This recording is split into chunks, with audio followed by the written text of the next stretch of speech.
we're excited that they've been here. We want them to continue to be able to give us some great matches. But again, the situation, I believe, is set where the loser of this series will be in our bottom 2, will not move into the playoffs. Yeah, maximum of 1 set win if they were to lose here today. But we're into map number 1, Arabia, for our second set of the day. It's Vinchester up against ACCM, and it will be that Mayans pick for Vinchester in the red up against ACCM in the blue as the Franks. Yeah, so in your standard start, Vinchester, he has this wicked early barracks to militia build.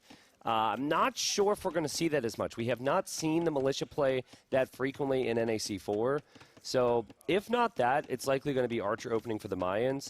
And I expect ACCM to go aggressive here with Feudal Age and go for Scouts. Funnily enough, after we talk about how you don't necessarily need to get an early Loom click for the Mayans in this 9-villager start, he still does go for it, making sure that his TC doesn't stay idle for too long, because did rack up 5 seconds there. So maybe a rocky start there right off the rip for Vinchester, but not too much to be worried about, as both players are just going to gradually make their way towards the Feudal Age, bring in their herdables, and scout out the map. Yeah, exactly. Scouting something that we see become a bit later, or at least later when compared to the population, again, because it is a faster start here. But Scout moving out now for ACCM, so he's not wasting too much time. And he'll eventually find Vinchester, but Vinchester's going for the mill now, so this is going to be a Feudal Age play for him. So I would expect, if you think Scouts are going to be on the way, a couple early walls. Yeah, ACCM already thinking about his walls, getting them nice and tight and towards the TC, protecting those berries. Second Rhino coming in for Vinchester as we speak. ACCM just about to arrive at his opponent's space and get some of that scouting info that he so desperately needs. I think the early walling there for ACCM is actually just because he knows that threat of the militia, and he knows Vinchester's Vinch is so strats. Yeah, exactly, typical. So I like it, you know, especially because it's game 1. Like, there's some people out there, the real crazy fast Frank players, who might be critical of one villager walling for a small period of time there, but you just don't want to give Vinch any window for damage. You want to make sure that this is the easiest start that you can get. Loom and Feudal Age click for the Franks player here on 19 pop. Moving out for a second lumber camp. All expected as of yet. Yeah, we're going to see double lumber camp for Vinchester as well. Again, a civilization that can't go Scouts. I expect him to see villagers over on gold. And maybe some egg walls here. Egg walls meaning like you wall in a little oval. He could try and wall to the edge of the map, but my concerns for him, Dash, would actually be the golds. You can see that gold there. That's doable, but all the golds, you almost need to look at the mini-map to see it. They're all kind of forward, right? So definitely, he would need to get quite a bit of walling down to make sure his gold's protected. He does have a sick back wood line, though. Yeah, if he ever did manage to get walled all the way to the edge of the map, then he does have a lot of safety when it comes to the wood. Looking to drop the barracks now, have that up by the time he reaches the Feudal Age. A minute separates these two players. Is a great little block here. Just a nuisance more than anything is ACCM at this point with the scout. Yep, barracks goes down. Villagers will head over to gold. And again, this should be scouts for ACCM. So the starting scout for ACCM, key over the next 2 minutes here. You know your opponent's going to be trying to wall, and you either want to deny that or, you know, pick a free villager here or there. So Vinchester sees this table, should come as no surprise. And I like this from ACCM, actually. He saw the eagle was there. That's going to be a free kill for him. There it is with the attack upgrade that you get as soon as you hit Feudal Age. 5 damage on that Scout Cavalry means you now win the battle against the Eagle Scout. Vinchester forced to take it, though. Trade as much health as you possibly can, because you can't outrun the Scout at this point. Yeah, a lot of players will run away. Not here, but a lot of players out there watching run away and say, I don't want to lose my Eagle. But guess what? You would lose it anyways. So he traded off some HP. And that actually is good for his walling now, because that weak Scout is not strong enough to be able to fight a Villager 1v1. Exactly, not a single threat of its own. Here we go, immediate archery range place for Vinchester. Walls are coming up, so nicely done so far. And I like this. They're aggressive walls. He is gaining a lot of space with it. Will mean that it could be difficult at times to defend it because of how much territory he's trying to gain. But if he manages to get it all down against a Scout play, then he's going to feel good about it. Yeah, and look where his first spear goes, because he's got most of the map blocked off. First spear goes to the only vulnerable spot. And this is a really good start for Vinchester, provided those scouts don't get in there. The last thing you really want to be making as the Franks, well, it's probably not the last thing. There's probably a couple things. But what you don't want to make now, Dash, is skirmishers. You just want to be making scouts and be putting all that wood into farms at the moment. Yeah, so ACCM probably realizing at this point he's unlikely to get much damage done with the scout production, so stops at 3 scouts. Now would be looking to get walls up for himself and possibly make his way to the Castle Age. Yep, scouts, you've got to do it. Just attack the wall. Even if your opponent's not going to lose anything to this, they do have to respect it, pull a villager to repair. But I like the position for Vinch, and there could be skirmishers coming out from the opponent. So I love 3 archers and a spearman going forward right now. Just move forward before your opponent walls. It's going to be 2 archers and a spearman, and just try and get some value. Yeah, there it goes. Love it. Grouping the spear along with those archers to provide them the safety to cross the map. We've got ACCM trying to get the walls up and does have an archery range, so skirms in production. Yeah, 2 skirms are probably enough there. The big thing is just, will you lose a villager to this? Yeah, looping around to the northern side. It's the only real point of entry that he has, and only 1 villager there left to her own devices. So there is potential for damage here. Absolutely. I think if a villager ends up dying here, we've got to be real critical of ACCM to not have kept an eye on that range. That range has been on the front the entire time, and the archers and the spearmen are going to get through. ACCM notices it, though. There's no fletching. So with some damage control, he could actually buy himself time to bring the skirms over. Yeah, he gets the tap, tap, tap. Just enough for the wall to live until the skirmisher gets there, and I think he will be able to stave off this pressure. In the meantime, completing the walls really quick with a couple of houses there in the north. Ooh. And now skirms forward to pressure the walls, and berries are no longer an option for the Mayans player. It's crazy. If that 1 palisade wasn't down, suddenly a villager's dead, and we prefer Vinch's position, but denying the berries here is actually quite nice. You're not going to kill any villagers, but you're stopping Vinchester from taking food that's going to take him to Castle Age, and you've had the forage bonus working for you as the Franks, and the farm bonus too, so I expect the resources collected, which is currently higher for the Mayans. Ooh, and I love this with 2 skirmishers. He brings the scouts back, does target the spear first, cleans that up without losing a scout. Now he gets an easy couple pickoffs on those archers, and this is after a fletching investment from Vinchester. Yeah, absolutely. So Vinchester would have hoped to have gotten more value than he did. Great job from ACCM, and more along the lines of what you're hoping for here, as he'll be, his food count's going to spike. He's got a deer coming into his TC, and we see double mining camp on gold for Vinch. This might not be a long game here, Dash. That normally indicates an all-in. Yeah, very, very intriguing. Lots of farms being dropped for Vinch, unfortunately without horse collar. Of course, we still have 18 on food for the Franks player, and so he'll be racing his way up to the Castle Age in just a few moments' time. Fletching, though, as well for himself to make these skirmishers that much more a threat towards the archers who are trying to defend the palisade walls. Yeah, that's some, like, real Vinchester type micro there. He's, like, just picking away at the skirmishers, and then he was spotted for a moment, but somehow he was able to dodge without losing any archers. 7 skirms for ACCM. It's quite a number of skirms, and to be honest. Another scout on the way as well. I think he really just wants to hold the map control here, and he knows that there's going to be 1 or 2 eagles in that barracks. I'm not sure I like the idea of the extra scout at the moment, but it doesn't hurt. Even another barracks going up behind the walls. Look at this. Yeah. Okay, Vinch. He wants to commit a little bit more in... Oh, actually, maybe not so much. Because he is saving up his food count, and with that much on gold, I'd be looking for maybe a market to go down. Yeah. 300 wood in the bank. He's at such an awkward spot. If he had the market now, then he would just buy and sell a little bit and click up. But by the time he completes the market, if he starts to build it now, he'll probably have the resources to click up, right? Right, and he's really feeling the pressure against the walls at this point. Only 4 archers onto the field, 2 in production. But impossible to push back against these skirms. Yeah, extra scout doesn't have a lot of value here for ACCM, though. Vinchester's been able to make do without his berries, and he's still in an okay position. So the Eagles... I thought it was going to be just Eagles, right? But the Eagles aren't in production for Vinch. Yeah, I'm confused now by the second barracks play and nothing produced out of it since it's gone down. Another range. So Vinch really... Am I the devil right now? Are you the devil? Ooh! And I'm an angel. Look at me. I guess you do fit the angel persona a little bit more than I do. So yeah, I guess so. I'll take it. Well, you know, it's tricky conversation, right? Franks have weak skirms. They have great knights. Knights are go-to against Eagles. So maybe in Vinch's mind he goes, he was going to go all in. He was maybe thinking double barrack production would be a good thing. Yeah. And now he might even not use that barracks and just go back to the cheap mine archers. Yeah, like crossbows, pikemen maybe, once you see a couple of knights. Both players up to castle age, though. Only 10 seconds separate them. Finally, Vinch feels like he has the numbers that he can push outside his walls and force this army back here from ACCM. Gold mining upgrade completed for both players.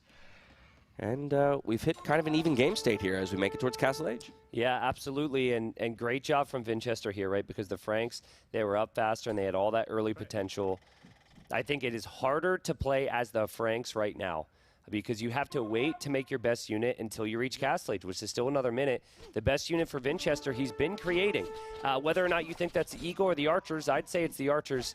He's had them this whole way through here, but ACCM trying to chip away at these Archers. He's doing his best. Vinchester's micro has been really good, though, to not lose much. As I say that, he loses one, he loses That's two. the classic. And that's what ACCM was looking for. There you have it. We definitely want to whittle those numbers down right before your opponent hits the castle age and can get the crossbow or bodkin upgrades. Eagle Scout still barely alive, going to chip away at these skirmishers as well. We did see that first armor upgrade come in for the cavalry for the Franks player. And as castle age is reached for both of our players, we see crossbow and bodkin for the Mayans. And I would look to see 2 knights in the queue, exactly that, plus Bosa for our Franks player. You want about 15, 20 crossbows here. It's currently 11 with more on the way here for Vinchester. Will he be able to break through? Because if he cannot break through, soon the knight numbers will be significant enough where they can start to chip away.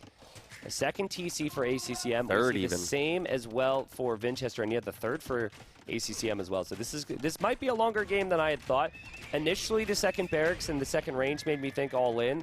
But Eco, big priority for these two. Yeah, but it is now the Mayans player who's got the initiative, if you will, putting pressure onto ACCM's walls. Good houses, though, to kind of stave off that pressure. First 4 knights out onto the field. Can they get a little bit of a trap here? Man, going 3 TC before even a siege workshop is so greedy, man. It makes me think that he felt like he'd have the knights to engage against this, but Vinchester was able to get into more numbers here faster than I thought. And there's also a hill there, too.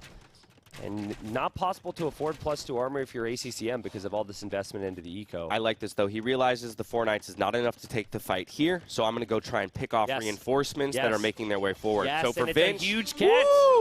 There is massive a monk there, pick off, though. but there is a monk. It's going to force it back. 2 crossbows go down. So something that ACCM will be happy with. Now Vinch has to pull his army back to try and regroup and create that ball of crossbows that is oh so deadly. Yeah, I mean, it's a great game so far. A great game. And Vinchester's going to fall back for the time being and keep his crossbow mass up. We might see ACCM advance forward a bit. Mayans do not get redemption. So Knight Mangonel push is really devastating to the Mayans if you can get it going. And you know what? Now going to that 3rd TC before the Siege Workshop. Not all that bad. Ooh, still going to get a Mangonel out onto the field. Look at Vinch's approach, though. So typically you make the TC on a wood line and a stone or gold, right? But you don't take the stone or the gold because you don't need it right now. Normally it's a lot of food wood. He's taking stone with 5 villagers. That's not a mistake. That's intentional, which tells me this might be a mini 2 TC boom into a faster imp to try and get to Arbalest.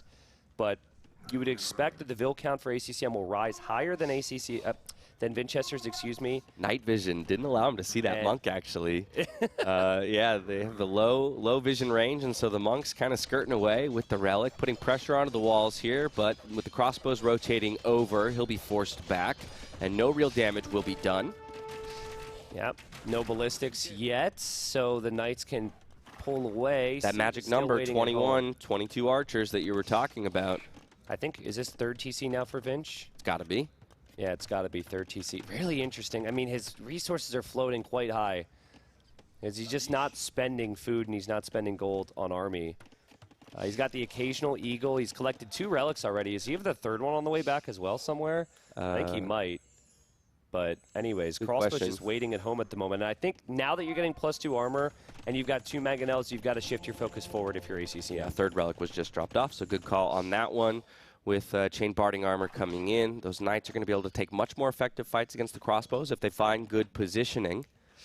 But yeah, looking at the resources for the Mayans player, wouldn't be surprised to see an Imperial Age click in the next couple minutes, whereas for the Franks player, hovering at 60 food in the bank, going to be much more difficult if he wants to try and match that timing. Yeah, look at that TC idle time for ACCM. It's a bit more standard when you're trying to go for knights like this, but it is quite high. Vinchester seeing this, and he gets big rocked. shots from the first mangonels and thinks better of going forward. Going to retreat back to the safety of his own base. Again, 950 gold in the bank tells me he has to be thinking about the Imperial Age. Wants to play with Arbalest and Bracer. Outrange the mangonels, outrange the knights. And if you had redemption now, you'd spend the 475 gold or whatever it is to research redemption so you can convert the siege. You can't do that. So what you're hoping for is to be able to convert a knight or two to then kill the siege, but it's a lot more difficult to bank on that. And so ACCM, he moves forward. He's expecting an army to be waiting on that hill, but that army's pulled all the way back towards the TC. Vinchester taking no risks here. A couple walls behind his siege workshop. You say taking no risks, but in some ways, clicking to imp is a risk because you do concede that hill and the pressure. So now it's about staying alive for the next 2 minutes and 45 seconds till you can get those worthwhile upgrades in the Imperial Age and start to push back across the map. Yeah, if a conversion happens there, it could put ACCM's push dead in its tracks. And now, I think both those mangonels are on a hill, so a direct shot from Vinchester's mangonels will not kill it. It would do so if it was on even grounds. 15% away from ejecting. And does he go for it? I would go for the one that's on the other side, just in case it's not registering on the hill. Yeah, it's a direct hit, but as you mentioned, with the hill bonus, the mangonel stays alive for ACCM, and the mangonel goes down for Vinchester. 3 villagers repairing the siege workshop, just trying to hold the position. Another minute and 40 seconds till Imperial Age is reached. He's going for thumb ring and ballistics, and so these will be very powerful ranged units when he gets to that next age. Yeah, I would like to see even more outposts for ACCM because he's going to have some real work for himself here to try and track that army. I think that's for maybe a castle. I'm not entirely sure. Very far away from the stone count in order to make it happen. Getting a market, so possibly just trying to buy his way up in a full castle age push? Not too sure on this one. I think it was... Wow. Okay, he's going to use the market. He sold the house there for a castle. Well, I mean, Franks have cheap castles, right? But you might think in a moment that you prefer that castle be at home. Yeah, exactly. You're not going to be happy in 30 seconds when you notice that your Imperial Age is on the opponent. Isn't and it he crazy? Has a castle of his own. Sorry to interrupt you here, Dash, but it's crazy to me that Vinchester snagged 3 relics amongst all of this. He didn't really do that much damage. It was just he just went for them right away. Yep. 3 relics while sitting back. It's very uncommon. He's only behind by about 10 or so villagers. He hits the next stage. Now, where it gets tricky is, can you afford Bracer and Arbalest on this eco? Currently, no. But I think canceling Villese in queue just to get Arbalest is needed here. Yeah, good news for ACCM is that his castle is on that hill, so can possibly repair to buy himself time in this forward position. I love this move as well, looping the knights around, finding a different angle of attack. Just change Vinchester's focus. Vinch, you're crazy. I guess he doesn't know about the castle yet. He doesn't know about the castle yet. Just yet. He did get conversions there. He got 2 conversions to the north at the same time. So what's funny is that was Vinchester's only archery range. He can't get Arbalest. He needs to remake an archery range. Oh, he's got one right Arbalest there, behind the castle. Oh, okay. So maybe he just hasn't seen it yet. And still doesn't have the resources for it. I mean, he's really strapped for resources here in order to click Arbalest, but he does already have 2 trebs on the way, and I think he views that as the most important thing. Just unlock the front of his base, allow himself to move forward and get another position. ACCM already recognizing he'll likely be pushed back, drops a second castle position, clicks to Imperial Age himself. Oh! I think he might be able to buy the time. These monks, though, very brave move, straight up the gut in the center of the map. And look at them, they've got the blue suede shoes on, but unfortunately can't dodge that many rocks, and they go down to the mangonel shots. I'm impressed. They dodged more rocks than I would have in that situation, so. Oh yeah, we both would have been crushed. All right, well, you know, Arbalest upgrade will be in. ACCM knows that army is likely coming towards his base. He sees the castle on the front is being trebbed down, and he's trying to get in still. Because there's really no defense right now for Vinchester beyond a couple monks. Yeah, monks looking for a convert. You get a convert on one night, you could destroy a number of those mangonels. Here we go. The Arbalists are forward, working away on the house walls, but ACCM already prepping a second layer of walls behind that. Just such a crazy force here. I mean, second layer of house walls. It's not going to last him all that long. Tower even in defense there. He wants to make sure that he does not get raided by Arbalest in the eco. First of the 2 castles for ACCM likely to go down. Still a minute and 20 away from Imperial Age, but look at this pressure he's putting onto Vinch's base. Both wood lines abandoned. Absolutely. Let's see. That tower's not going to last long if it even goes up. I think it'll just get shot right down. These Arbalests are shooting bullets, he didn't even get the tower up, unfortunately.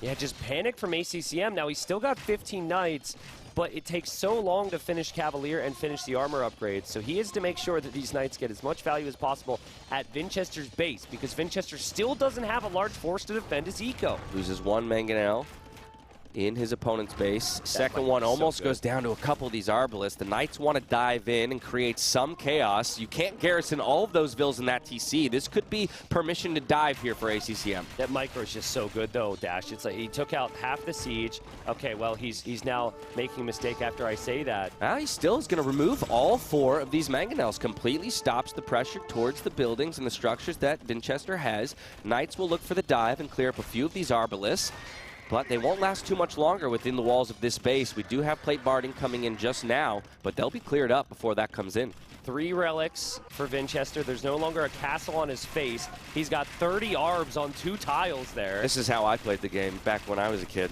Back when Obsidian Arrows exactly, was around? Yeah. You weren't a kid when Obsidian Arrows no, was there. Not so much. I felt like a kid. Only the real OGs exactly. remember Obsidian Arrows. But yeah, I mean, who needs Obsidian Arrows when you can just take out the TC like this? And so there's 15 Knights, soon to be Cavaliers, soon to have armor. That's it. ACCM has to get crazy value from the numbers he has.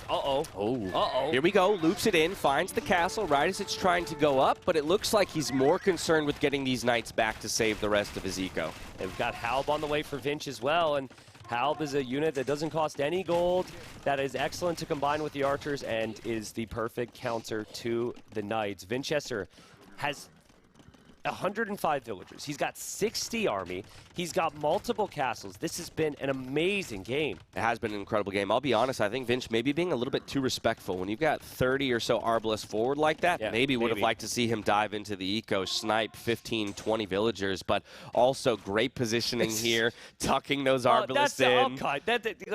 That pond is not going to make life any easier for ACCM whatsoever. I dare you to take this fight, ACCM. Okay, 3 trebs forward now for Vinchester, working away on those Frank castles. This is a very important position for ACCM to hold, and he's already throwing villagers at the castle to repair.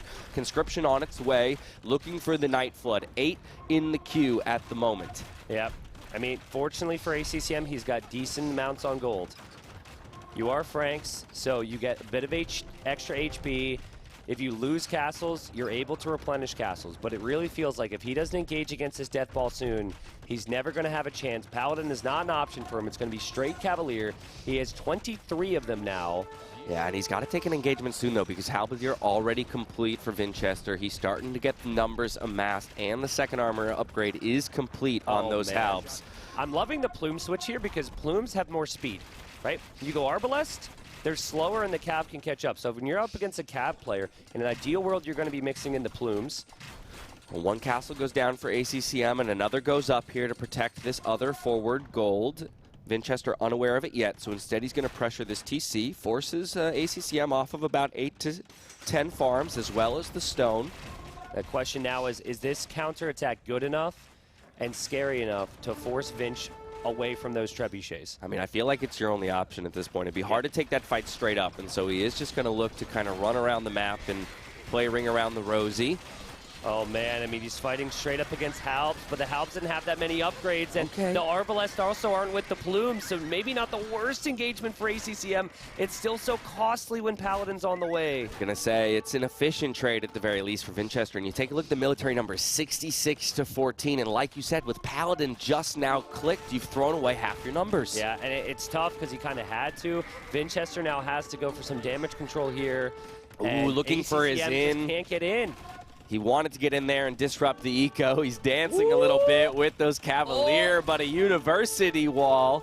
And that means the Cavalier have to path underneath the castle. Will he get the house wall? Doesn't get a palisade to complete it. And look at Vinchester's disappointment on his face. He kind of had a little look of like, dang, I should have done better. But honestly, Dash. He's in beautiful position right now. He's in a beautiful position, right? It couldn't get any better for him. He's at 200 pop.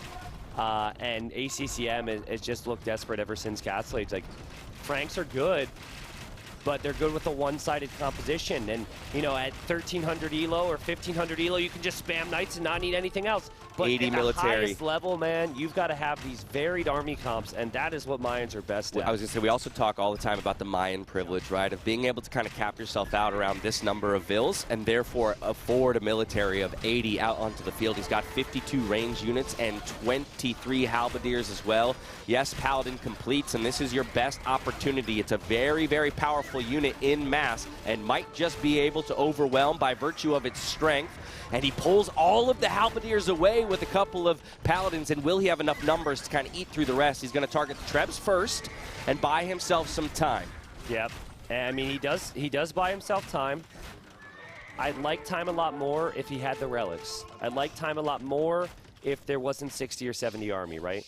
But I'd like time a lot more if you had literally any other tech option alongside the Paladins. But if you're only going to continue to spam Paladin out onto the field, I will happily trade numbers for numbers, halberdiers into Paladins for the rest of the game. You know, I think maybe there's a world where you could try Bombard Cannon here. A lot of players will research chemistry with Franks, and then they do get access to Bombard Cannon. This is a really nice find, but of course Vinchester reacts almost immediately to it. Yeah, great little raid. There is a raid in the south as well.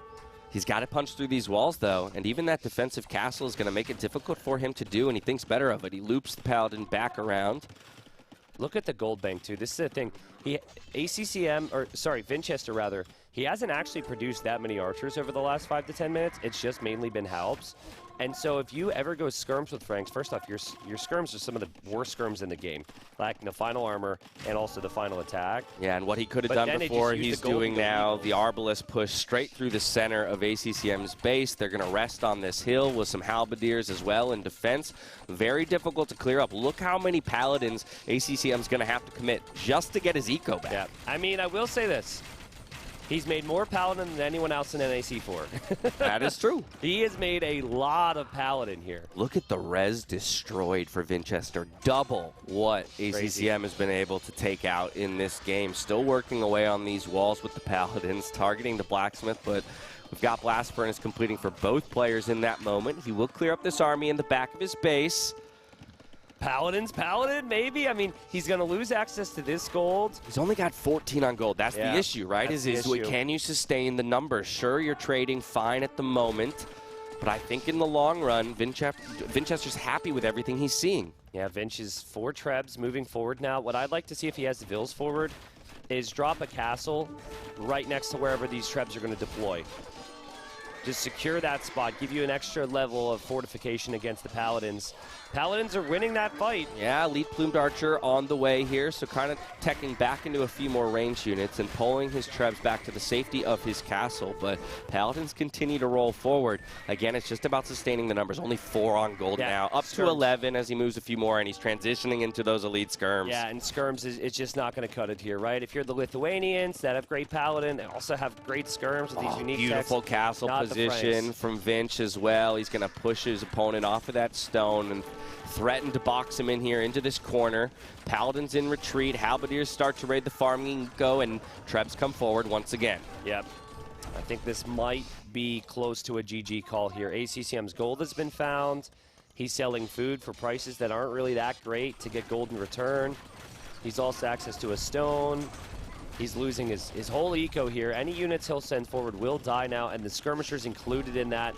The plumes will eat those skirms alive. Just about to drop below 100 villagers for the first time in the game since he hit those triple digits. Still doesn't have all of the techs he would need for those elite skirms even, missing one of the archer armors. And like you said, even at full upgrades for a Frank skirmisher, they're really not that effective. Halberdiers continue to raid, and there it is, the GG call for ACCM. He taps out in map number 1 of our best of 5. And that's just Vinchester with the Mayans, man. Like, you could ask me right now, Dash, what should ACCM have done a little bit differently? And it really goes back to the draft and maybe pick another Civ, right? He had 3 TC eco. He didn't take a lot of damage. I think he only lost 1 villager in Castle Age. And yet the imp time and just like the stunning play from Vinchester to somehow have the presence of mind to get the relics, defend from what was that all-in quite nicely, and then push an imp. There was so much pressure, and he just dealt with it so easily. The good news for ACCM is this was a later pick Civ for himself up against the second pick Civ from Vinchester. So to a degree, an expected loss, right? That is maybe one of those situations where you go, I'm opting into a civ disadvantage. Maybe I get the outplay and the victory, but I'm also indexing towards having a civ advantage on a later map in the series. Yeah, and that means that Khmer and Portuguese, if one of those isn't wins, you're kind of feeling quite bad for your situation if you're ACCM. So absolutely, Dash, spot on there. And that's important because especially now with the bans and everything, the drafting just gets more and more complex. Yeah, at the very least, we want to see this go the full 5. And I think to make that happen, we have to go to one of ACCM's home maps here, get him to reset a little bit in that scoreline, possibly just Frigid Lake, Khmer, again, where a lot of people would expect them to be. But who knows? He's got plenty of options at this point. Yep. And it's really hard for us, based on the civilizations, to guess. Because normally we're like, okay, Khmer, Portuguese, and Dravidians, they were all picked early, so it must be for these maps. But all 4 of these maps that are remaining are all very similar. Yeah, we've seen Bengalis used rather effectively on Golden Swamp a few times. So wouldn't mind seeing it go there. A lot of galley play and just running fire galleys around in a circle, right? And kind of abusing the slow regen of those galleys for the Bengalis player. So possibly that's where ACCM chooses to use that civ. Yeah, I think Bengalis there makes more sense than some of the other maps, but I literally only say that because I've only seen Bengalis on Golden Swamp. Exactly. It doesn't mean it's not necessarily good on the others. And here you have some of the stats for the players, their seed, AoE2 earnings, and what they're known for. And that fighting spirit, ACCM has shown us a lot over the last year or two. And he'll need it today as well. Yeah, absolutely. Again, the loser here is most likely out. I don't know if there's a way for them to survive. No, they are effectively out, while they will still have the privilege of playing one more series tomorrow. Yes. To close out the group stage. A maximum of 1 set win, unfortunately, won't be enough to elevate you out of the bottom 2. But here we go. Map number 2, Frigid Lake. And it isn't going to be our expectation here as ACCM goes for the Ethiopians and Vinchester the Italians. Wow. Okay, so here's the deal. This is the first time we've seen Ethiopians played in this tourney, I believe. There we have Vinchester pushing a deer in from Narnia. That's, oh, wrong way, Vinchester. Okay, he'll get that eventually. ACCM in the previous rounds, he went for Man-at-Arms and skipped the dock early. He went Man-at-Arms with Aztecs against TaToH, killed the villager, and then while TaToH had fish, added a dock of his own to go kill those fishing ships. So to me, I think we could see a very similar thing here where ACCM will skip docking early. Yeah, whereas for Vinchester, already bringing a villager out to the center, second one at that for a dock. Yeah, there's a villager. I should have just waited to say what I was going to say. But it is interesting to see the Ethiopians. Right, you would have looked really good if it happened. I know, I got so excited. So, I feel it. I respect the risk. There's the deer, though. Yeah, deer pushing for Vinchester, but ACCM coming forward with his scout. So, valuing the information here early in the game a little bit more. Yeah, 2 villagers has become quite the norm here because otherwise you could lose 1 villager to a scout. Also, it gives you a bit more food income, but ACCM, he's up against the Italians that have the cheaper fishing ships, cheaper dock techs, and it's also cheaper to go to the next stage. So in terms of the water, I give an advantage to Vinchester here, Dash, and I think if ACCM doesn't gain an early advantage with archer numbers in this game with Ethiopians, I'm not really sure where Ethiopians shine. Yeah, the only thing I can think of is you get a small resource injection right when you hit the next stage as Ethiopians. Maybe you utilize that for a an initial spike of power on the water, but I'm kind of with you. I have to imagine he'll concede it to a degree and maybe just look for some damage on land. The fun thing about getting the plus 100 gold is that you can collect 10 gold and you can go for 3 militia and man-at-arms. So you collect just 10 gold, which is, and 3 militia 60 gold, so it takes you to 60 after loom.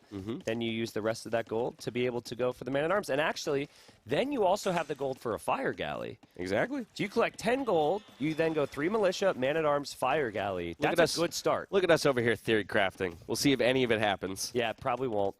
Barracks being dropped now for Vinchester back at home. He's already on the way up to Feudal Age. ACCM had the loom click, then another villager, and now Feudal Age for himself. Dear T90, we've seen Ethiopians 2 times in the qualifiers. One time when Rapard went all random in the draft for Sebastian. You might imagine how that ended up 11. Well, I've seen Rapard and Sebastian go all in very frequently. I've been on the other end of it many times. But right, big walls coming up for Vinchester now on the way to Feudal as well. But he is expecting some level of aggression when he wants to focus on water. So I really like the walling here. Okay, let's take a look back at ACCM's base. See if he's even dropping that barracks yet, which would indicate land aggression, and he's not. So maybe some mind games at play. Maybe once you see those walls as well, you're like, okay, I kind of forced you to pump out a bunch of wood anyway. Second dock being dropped. Oh, look at Vinch. And nothing scouted yet for Vinchester. Yeah, Vinch didn't even scout the initial dock and the fishing ships, and now he sees that dock, but that could be the first one. Exactly. Wow. So this, I think everything that we've talked about and assumed out of the Ethiopians has actually worked towards for ACCM. Still no Vills on gold, but he's going to be able to produce those fire galleys regardless. The timing on that will actually be perfect to continue to produce out of docks. This is really good. Okay, let's see what it is. It's one fire galley in production for Vinchester as he's the first one to reach the feudal age. Double bit axe behind that. No surprise, and boom, double fire galley here for ACCM, and Vinch still is only aware of one of these docks, so this might be a big surprise to him. Oh, interesting, man. Like the third fishing ship as well. I mean, ACCM really adding a lot here. There is the second dock for Vinchester. I like that too. He's separating his docks too, also trying to keep some of that information hidden. We've got harassment onto the fishing ships from the scouts, but no real damage done just yet. Fire galley's about to hit the field. A demo would be good for either player here if we're seeing double dock, but they normally won't do that till the second or third wave. And there's the barracks now for ACCM. And it's also the first look of the dock, exactly. And so fire galley's out. We've got numbers advantage for ACCM currently, and Vinch is forced to retreat. Yeah, so this could swing either way. Both players are going to have to do some crazy micro. I'd love to see, sacrificing the scout for a second just to get a slight edge here. Villager swings over to repair in the 1v2. We'll keep this fire galley alive for quite some time, but won't be able to outdo the damage dealt, and so the fire galley still goes down. Yeah, and this is all because of the two dock opening being a surprise here. Vinchester expected land aggression, and he's going to get it, but he's going to get it at a different time. The range is coming up right now for ACCM behind all this. Fortunately for Vinchester, he is walled. Yeah, great transition onto gold, though, for ACCM as well, just to keep the production flowing. But wall's essentially complete here back at home for Vinch, so the archer's not going to get a ton done when they're out onto the field. The battle continues on water. 1v1 here with the fire galleys, while the rest for ACCM are working away on that northern dock. I love how the villagers just stroll into the middle here. Just walking on the lily pads. Fishing ship's also blocking some of the damage there. The demo goes out. Oh, big demo. Takes the villager with it and the fire galley to boot. And now in retreat with the fire galley of his own to the repairville for Vinchester. There's no one braver than an AoE 2-Ville. Yeah, seriously. Yeah, I can't disagree We should all aspire to have the courage that AoE 2-Villes have. Except my villagers, when I try and quick wall, and they just, freeze. Oh, right, yeah. They just, want to die, a bunch of cowards. But, Scout Take here is still playing a role. And now it's demo territory, right? We just saw one a moment ago, but now that it's 4 ships versus 3, plus the repair villagers, plus the scouts, I mean, everything is in the middle. Someone's got to be queuing up a demo. It looks like Vinch is double queue. Yeah. So he'll have a demo coming from the top and also the side here. Ooh, low health fire galleys on both sides and a good clump of them. So both players looking to get demo rafts out onto the field. Who will be the first to get theirs produced and into the fray? More villagers come forward to repair, but unfortunately for Vinch, all of his fire galleys have gone down. Yeah, and there's going to be archers knocking on the door as well. So Vinchester will have some big problems maybe. ACCM's 3 fishing ships have been fishing this entire time. So he's collecting more resources, he's defending his resources, and he's pressuring on land. This is great. A lot of gold for Vinchester currently, and not enough in the queue. Look at that, only 1 demo raft because of the shortage of wood, and so a little bit of imbalance in the eco there, making it hard for him to keep up. I think this is definitely a spot, nice pickoff here from Vinch. This is definitely a spot where Vinch can hold on land and just try and demo fish. Or demo villagers. Oh, the block, though, on the fire galley. What? Okay. Did you hear the demo noise? I also heard an explosion. And there it goes. Okay. That happens sometimes. I don't know if that, yeah. It was a bait. It was a bait. Will the scout manage to get the bait before it dies? It does, and he gets away with it. What a play from Vinchester. That scout there killed an archer and a villager, and also gave all the intel and can give further intel. That's value. Total KD 8-8 right now. Look at that. Italians 4-0 on Frigid Lake, but right now they're being pushed to the limit here by the Ethiopian player. Okay, so that's including the qualifier, I assume, because we saw Dowd on there, and Jordan 3 times. I don't know if Jordan played it 3 times or not. No, not so far at this. Yeah, so he would have had to play it in the qualifier as well at some point. We still are getting our walls back up at home for ACCM, and it looks like that scout is rolling forward just to get vision of that. Still kind of a stalemate on water as Fletching completes here for ACCM. Demo into the fire galley to make sure that he wins that 1-for-1 trade. Now retreating back to the safety of his shorelines. We got these archers just making the wood lines a nuisance for Vinchester. I like that in Vinchester's position that he still has his docks up. There's still potential for him on water. It looks to me like he's just going to focus on the fish. I also like the fact he's making archers, so he can maybe counterattack at some point, but ACCM's already walled. So the archers for Vinchester will only be in a position to really clean up the archers that ACCM has on the field. Yeah, it looks like maybe a market going up at home for ACCM. Big pick off there. Nice work there. Vinchester killing the archers and the spearmen. Beautiful cleanup. Now gets to force back this final archer and get some breathing room on his wood line. Market about to complete for ACCM, so considering a push towards the Castle Age. Might have to sell his stone, though, if he really wants to make that happen anytime soon. 600 gold in the bank for Vinchester. Yeah, I think it's salvageable. I also feel like with the way the Italian check tree... Well, actually, hold on. Is it salvageable? He's got 5 on food. He's also got 8 idle villagers that he hasn't quite recognized yet. Can we see how many farms ACCM has at home, possibly? He's got 18 on food in total. Oh, man, that's good. And 8 of those are farms currently. He still has those fishing ships, the 4 of them, working away in the middle of the map.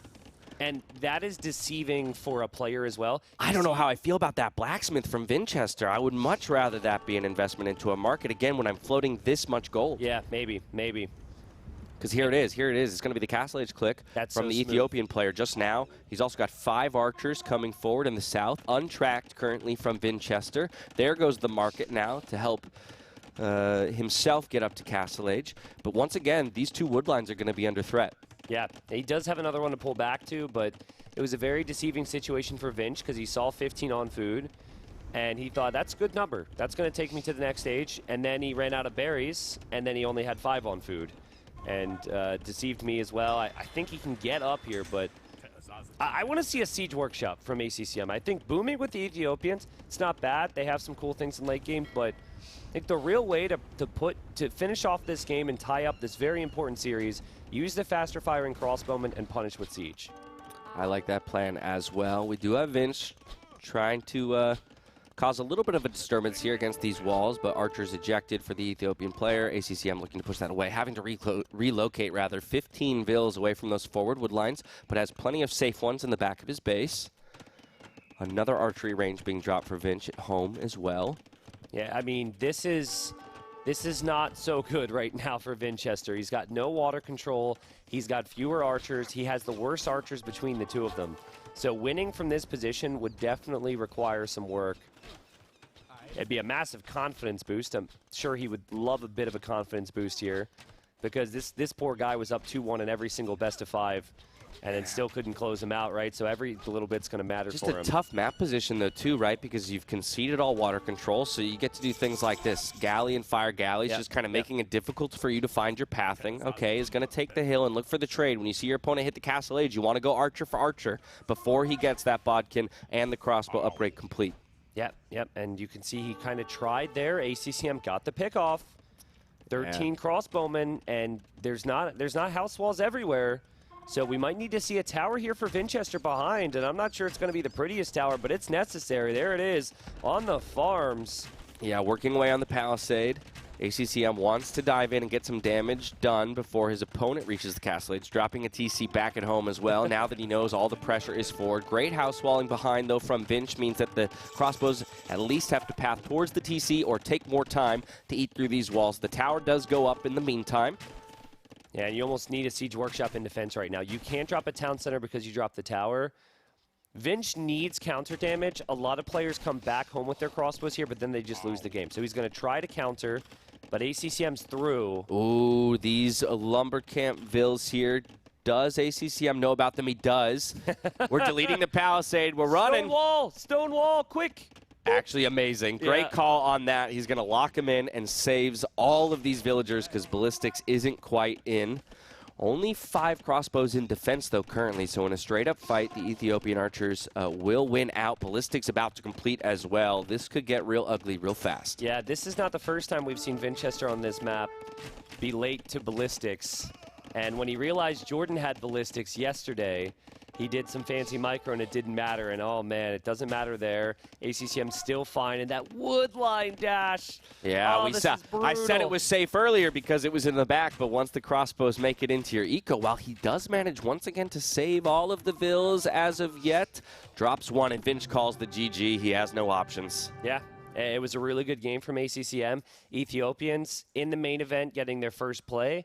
And their first win. Victory. Yeah, and what I loved was that pick baited Vinchester, into thinking it was going to be man-at-arms because Vinchester sat right next to all of us with TaToH. Sorry, I saw TaToH stand up. TaToH, exactly. Trick your brain there. TaToH on the mind, but we watched it and we said, oh, man-at-arms. It was, so actually it was man-at-arms against TaToH. I'm all confused at the moment, but we saw walls from Vinchester that he would never place in a normal circumstance. Yep. Vinchester assumed that there would not be docks, and the docks. The lack of scouting really hurt him, and it was a great double dock play out of ACCM again with using that Ethiopian bonus of the extra gold as soon as you reach the feudal age to get 2 fire galleys out without having had to move villagers to gold. Yet, it was a nice water battle win, and then you're playing crossbow to crossbow, and you'll always favor the Ethiopians in that matchup. Absolutely. Yep. So good win there. Also with a later pick. It's his last pick. Yep. That was his last pick, Civ, and it gets him the win there against the 3rd pick, Civ, from Vinchester. Is that the order? Is that I the think last it pick? does. I think it always goes inside to outside. Nili can scream across the room if that's incorrect, but I believe the way this reads for both players is inside to outside, right? So Britons would have been the last pick for Vinch, and Ethiopians would have been the last pick for... It's definitely the last couple waves, right? Yeah. But, it's on the bottom half of the whole thing, which is really the most important. Just pretend I'm right, okay? Yeah, okay, I'll try. All right, just build me up. Don't tear me down. I do that too many times. I've done a lot of pretending here, Dash. Yeah, we're 1-1 in the scoreline here. Vinchester. Nili said Dash is right. Yeah, Dash is right. Let's go. Okay, Vinchester gets the choice, though, of maps here. And once again, we have so many hybrid maps to choose from, and therefore so many different Civ possibilities as well. Golden Lakes, looks a Golden Swamp will be the pick here for Vinchester, and he's going to opt for the Mongols on this map, whereas his opponent, ACCM, is he's going to lunge for the Dravidians. We have seen a lot of Golden Swamp, and the games have been getting much better, right? We've seen some interesting talking points in the late game, but that 9 times out of 10, Jordan Golden Swamp game was sick. Intense. And the Nicov Viper Golden Swamp game yesterday was intense. Yeah, and you heard Nicov. He's basically reliving one game while playing the other game, which is pretty fantastic. What did he say? I think the ghost was chasing me. Yeah, the ghost from yesterday was chasing me. Pretty brilliant. And I also loved his call out that in both games he recognized that kind of food eco was an issue, and it was what was preventing him from getting shipwright so early on in the Imperial Age. Still managed to get it in that last set and therefore take the win on the map. But perhaps a lesson that both of these players can learn from as well as they dive into a Golden Swamp game of their own. And there's been one Golden Swamp game of like the 10 that we've seen where someone has gone land, and it was Yo versus Nicov actually on day 1, if I'm not mistaken, and Yo ended up losing that game. So it seems like every player here feels like the water's too important. They're bringing in their rhinos extra early as they can bring in all that food faster, and we'll see fishing ships, and I think we're going to see either fire galleys or galleys into a bunch of town centers and some cool water talking points later on. Yeah, first docks are up for both players. No surprise there. Yeah, dock on the front there for Vinchester. And Vinchester's more of a galley player. I would say ACCM is more of a fire galley player, but I'm trying to remember what his tendencies have been on this map, and I can't really tell you. Yeah, second Rhino on the way home here for the Mongols player. Going to bring in that food ultra fast with the Mongols hunt bonus.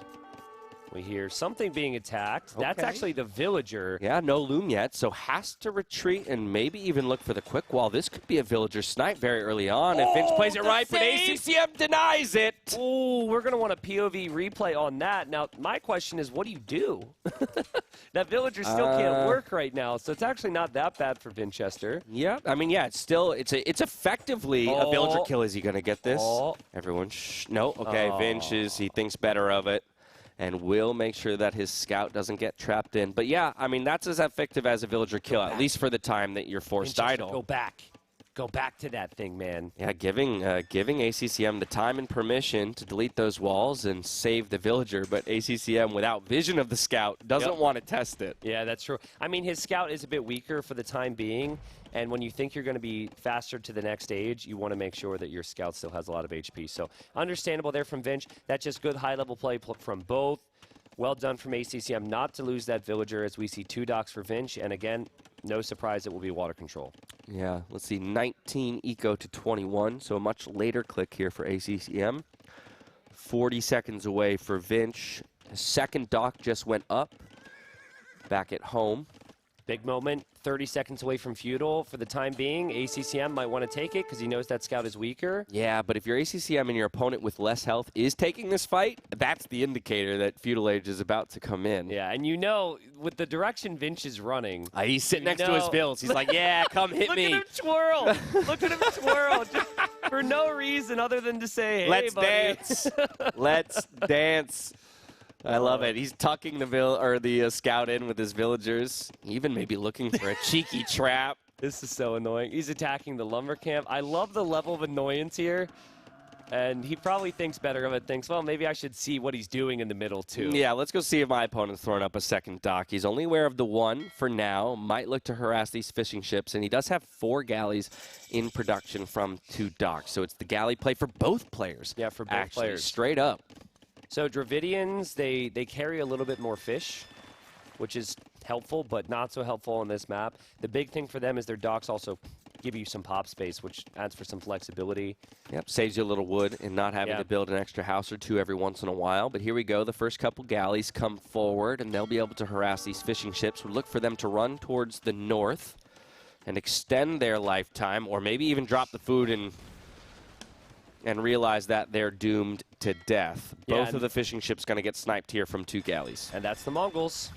And not a good feeling, because if you're both just making galleys, there's already 2 more galleys for Vinchester. So I think Vinchester might have a difficult time keeping his own fish alive.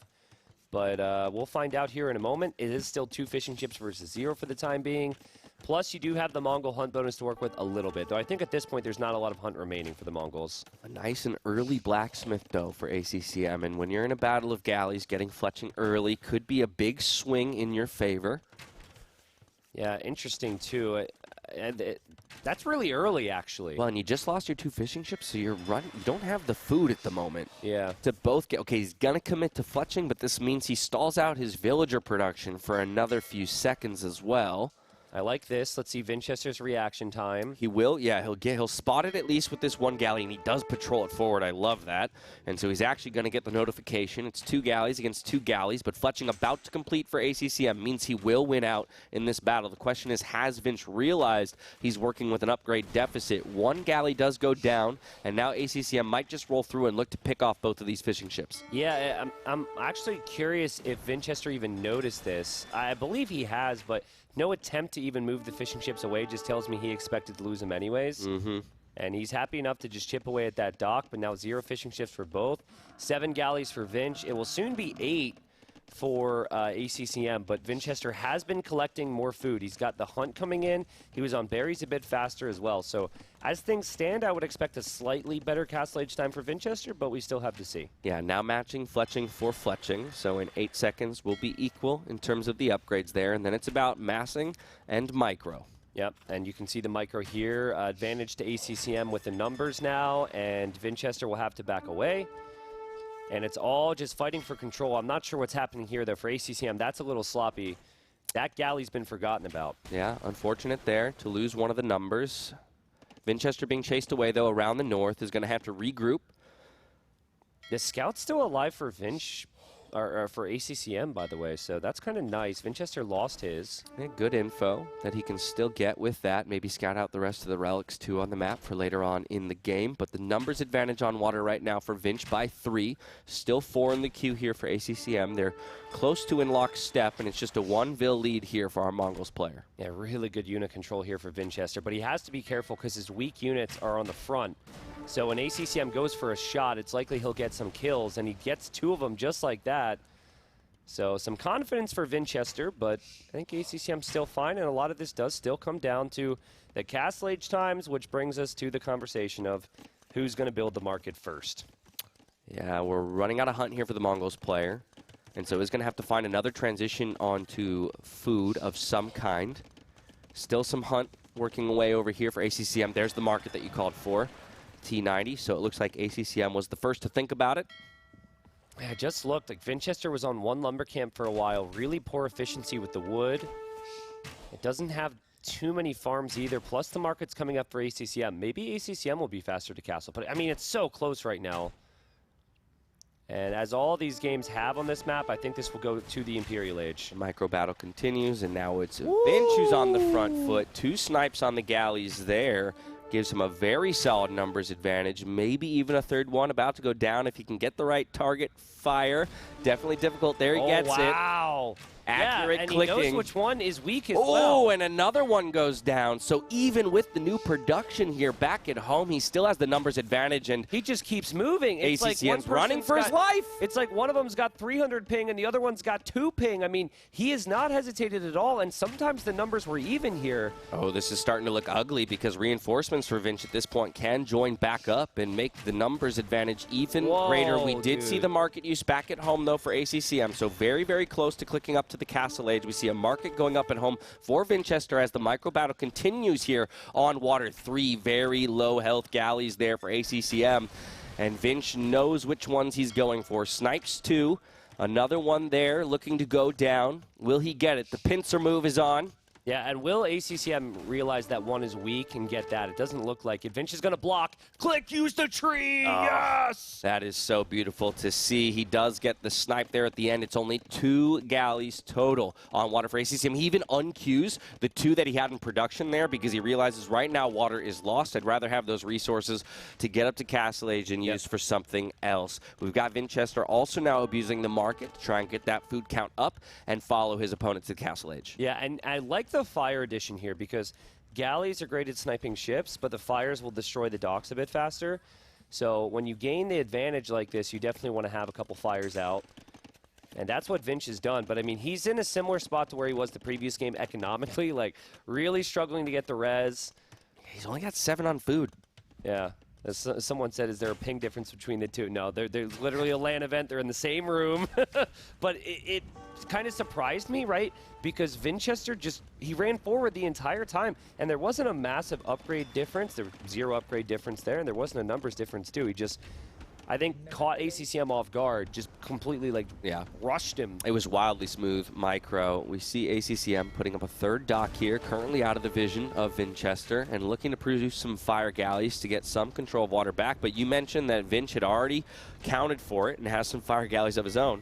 Yeah, I just wanted to say hi to people who didn't realize we're tiny down here. Oh, yeah. I don't need help. I think Nili's probably like, is he okay? We're good. I'm very small, but we're good. Enjoying the cast here we will see more docks here for ACCM. He's going to have a few fires. If he can afford to upgrade those fires, he should be able to clear up those galleys or at least get a good couple hits on them. Yeah, makes it to Castle Age well before his opponent. Still a minute and 20 to go here for Vinchester. TC at home and a monastery for ACCM as he gets the War Galley upgrade. Yeah, War Galley upgrade's huge. Doesn't really have the numbers, though. I was going to say, it's really only going to buff 4 total units as of right now. And even with having to eject those in this moment, taking a lot of damage, going to be tough for him to wrestle control of water back, at least initially. It might need to transition more into a land boom. Yeah, I think his eco will be okay. He's on the 2nd TC. So he'll just be adding farms and adding villagers. And as long as he still has 2 docks to produce ships, he can still remain competitive without completely losing water. Vinchester, needs to be careful here. We have a demo. Ooh, big demo, big demo. Can he find it? Looking for this split into micro away. Has to sack it into a single fire galley.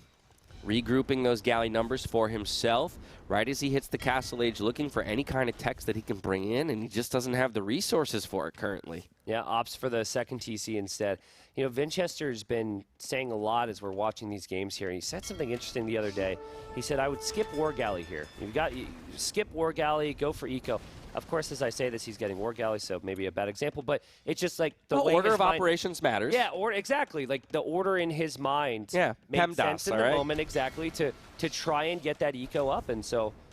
Ooh, big demo! Okay, some solid damage, but not many kills. Yeah. So you still have to finish off these numbers to make that worthwhile, but with his War Galley upgrade and the fire ships coming in, he might be able to make quick work of these. Oh, man. We'll see. No, it ends up being all right for Vinch in the end, keeping those numbers alive. What a sad situation there, because if he had 1 or 2 more fires, he probably clears up Melts 5 them or all. 6 of those. Absolutely would have melted them all. Third TC now being dropped at home for Vinchester, and we are in lockstep when it comes to those eco numbers, 46, 45 apiece.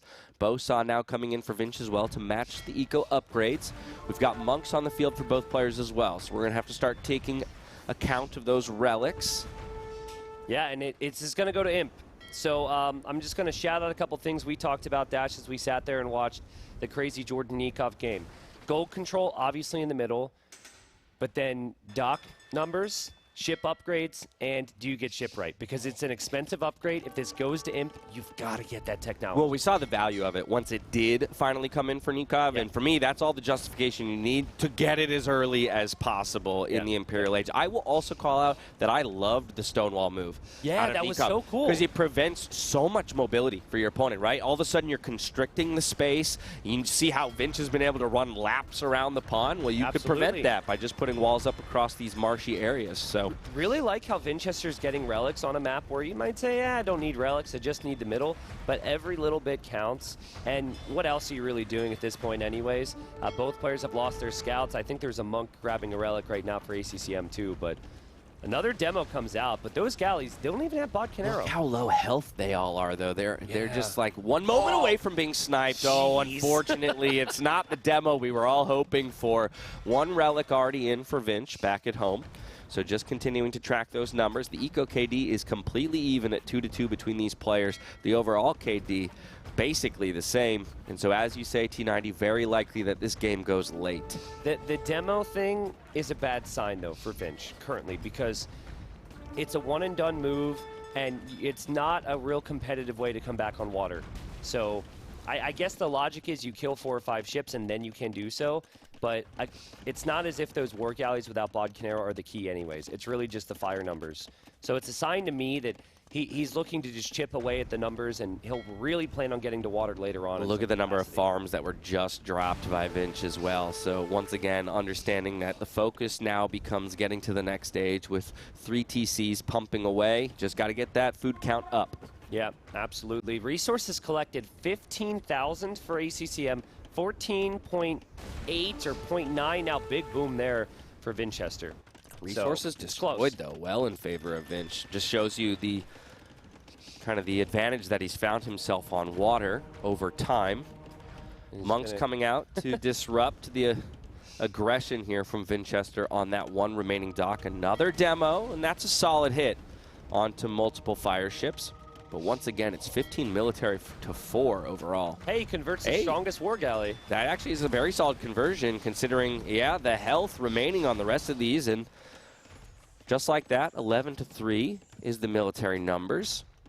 That would have been interesting. So if 2 fires are attacking each other, 1 fire can go down, but there's still a little bit of fire remaining on that fire, and then the next one does as well. I was wondering if, like, you convert a ship and it becomes yours, but then still somehow your own ship kills it. Does that make sense? Yeah, no, it makes sense. I'm wondering why you're thinking about it. Well, that's just the way my brain works. I understand, yeah. But when I saw the monk converting weak ships, that's all my brain was thinking, so. Okay, castle in the center here from Vinchester. He knows he's got control of the map, and he's going to use that control to establish in a position around this gold. Yeah, and it's a good castle spot. That's also a bold castle spot. A lot of players prefer that castle to be further back because you don't want to give an opportunity for your opponent to treb you. So possibly something we'll question if this castle goes up here for ACCM. Yeah, castle response for ACCM. He's bringing a lot of villagers, which I like to see, but we do have the galleys forward trying to disrupt the placement of this castle. A couple villagers go down. In the end, though, I think with the monk in defense, he will be able to get it up. I think if ACCM knew that Vinchester had his castle there, he would stop Vill production, sell all of his wood, and buy some food here. Because the first person to trebs is going to have such a huge advantage. Yeah, this is ending up being a much more costly castle than I would have wanted to see. At least initially, 90% on it will complete, but multiple villagers go down, and now he finds himself in a villager deficit. Let's check the food counts for both players. 400 apiece. We got Wheelbarrow completing just now for the Mongols player. Who will make it to the Imperial Age first? We got 10 more on food for ACCM. And there's a worry right now if you're Vinch that your opponent's up. Yeah, you're hoping your opponent's up. You just sell all of your stone to click up. Oh, that's a tricky one because you want it for the repairs, yeah. But you've got 20 on stone. I think you just sell it. I think I can compromise with you and say sell 300. Sell no, 300? You can't half-ass it. You got to go all the way. Oh, well, there he's going all the way. He's going for another that's castle. another version of there all the way. Go. I like it. Oh, and Dash, imagine 2 gates on either side, and you keep your trebs in the little nook. Oh, double castle protection. Big and demo. yeah, the fact that you can wall up on these marshy areas could be a big play a little bit later. The imp timings for these players are completely even, but it will be 2 castles to 1. Yes. So much more treb production for Vinchester. You know what else really hurts here with that castle going up now? ACCM, normally to come back on water, you want the docks beneath your castle. So if he tries to redock now and Vinchester spots him, those docks might never go up. Ooh, and he does spot the first of the 3 docks that is trying to go up, 4 galleys. Wow, that's so good. Oh my goodness. That he is could, so he could good. prevent all 3 of these from going up. That is so good. I think that's why he went for that castle, not for the trebs, but to deny the redocking. Yeah, he controls the shoreline. That's a really good call. And so when ACCM's forced out to the left-hand side, Vinchester has the awareness to go check that. And look at this, having to pull more villagers forward just to force these docks down, maybe at the cost of a few villager lives. Even tries for another one along the shoreline, but Castle snipes it. Bodkin just completes as well for Vinchester. Things are looking good for our Russian player. Yeah, absolutely. So we've got 1 dock. Yeah, see, he's going to try to get that one again. Oh, okay, that's the safe spot, I guess, right between the ships and the castle. A 3rd castle here for Vinchester. Look, he's going to dominate the shorelines. Crazy. Hey, it's not a water fight if you can't get any docks up. Absolutely. That's what these castles are. The only way this is a risk is if you'd somehow lose the Trebor, but you don't lose the Trebor either if you have 3 castles. So I don't see a way back for ACCM. Yeah, right now. and he's kind of making it. He's kind of putting himself in a situation where he doesn't have to build too much navy of his own, right? Because again, I only have to make as much navy as you do, +1, kind of. And so instead, he can put all of his wood and his gold into like 3 castle treb production pretty early on. While we say that, we have to acknowledge ACCM finally able to get a few docks up here on the right-hand side, and so maybe the production will begin over here, and he can fight back on water. If he drops another castle there, I'm going to lose it. Like, you've got 3 castles in great spots. You 560 stone. To run over there and drop another one.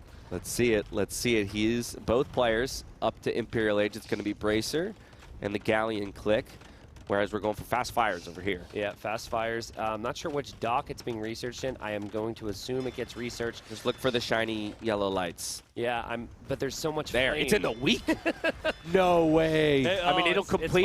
It'll complete because it's not the one you would initially target from Vinchester, but it's still a bit of a risky move. 2 trebs on the field for Vinch, 1 on the field for ACCM. Castles are about to be under fire. Could look for either of these players to invest in masonry if they ever find the extra resources. Chemistry clicked first for ACCM. Yeah, but only 2 trebs for Vinch. There is a heavy demolition ship to the north of those galleons, though, and the fact that that research is in is going to give us a real highlight here. It's hidden and surprise! That's a lot. Oh, wow. That's a big demo. But a lot of fire ships is going to push these galleons back. But once again, the safety of 2 castles. Another heavy demo coming forward. Gets a 1 for 2. And right now, the numbers continue to favor Vinchester. Yep, I think Vinchester also in a better position to get more technologies. Obviously has 3 castles to make more trebs. He's on 3 trebuchets now. And ACCM lost control of the water early, and pretty much all Golden Swamp has been in this tournament has been control the water, control the middle, and win it in early imp. Yeah, still 3 trebs to 2, so an advantage of 1 there. Not even having to use these demos that he's produced because the numbers just aren't there for ACCM on water. The resources destroyed is just crazy. Almost 10,000 resources destroyed by Vinchester in this game, and he's okay with losing that castle, Dash. If he loses that castle, that's not a big deal. He just needs to take out the castles from ACCM, and he needs to keep all those villagers in the middle on gold. Yeah, fine to lose the first one, but probably not the second. ACCM about to have masonry complete, but committing so many villagers to repairing that castle, and it goes down, unfortunately. Go down. I will say this, the fast fires are doing work here, right? ACCM was so far behind on docks, finally got the numbers up.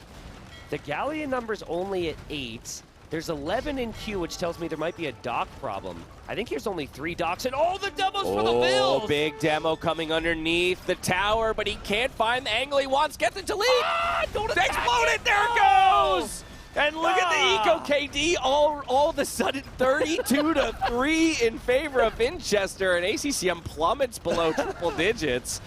I respect those Bills, though, because in their Castle's final going to go moments, down. No stone. He used stone to replace a second castle in the middle of the map, and so actually ACCM has bought himself some space. And like you say, it's the fast fires now that actually have the tech advantage on water. And it's the lack of docks. He only has 3 docks. He's making more now. He's been produced. If you look at his queue, Vodka, if you click these docks, he's got like 3 or 4 ships queued up in each one. He doesn't have a lot in queue. Look at that. Shipwright is behind 3 ships. A little bit of panic here for Vinchester as he tries to get these docks up on the backside. But again, the fast fires kind of roll forward. There we go. We've got a more aggressive castle placement from ACCM, and now he's going to bring his trebs forward to pressure once again. This is doable. I'm so surprised because it was so confident from Vinchester. Let me add the castles. But, we almost assumed that the basic thing of adding the docks would be there as well. He thought he had him killed. ACCM will not die, and ACCM has a chance to push the middle area. Okay, but Shipwright finally on the way, right? After those galleons cleared the queue, we've got Shipwright and Fast Fire for himself, and so trying to match tech for tech, and still has control of the middle and the gold.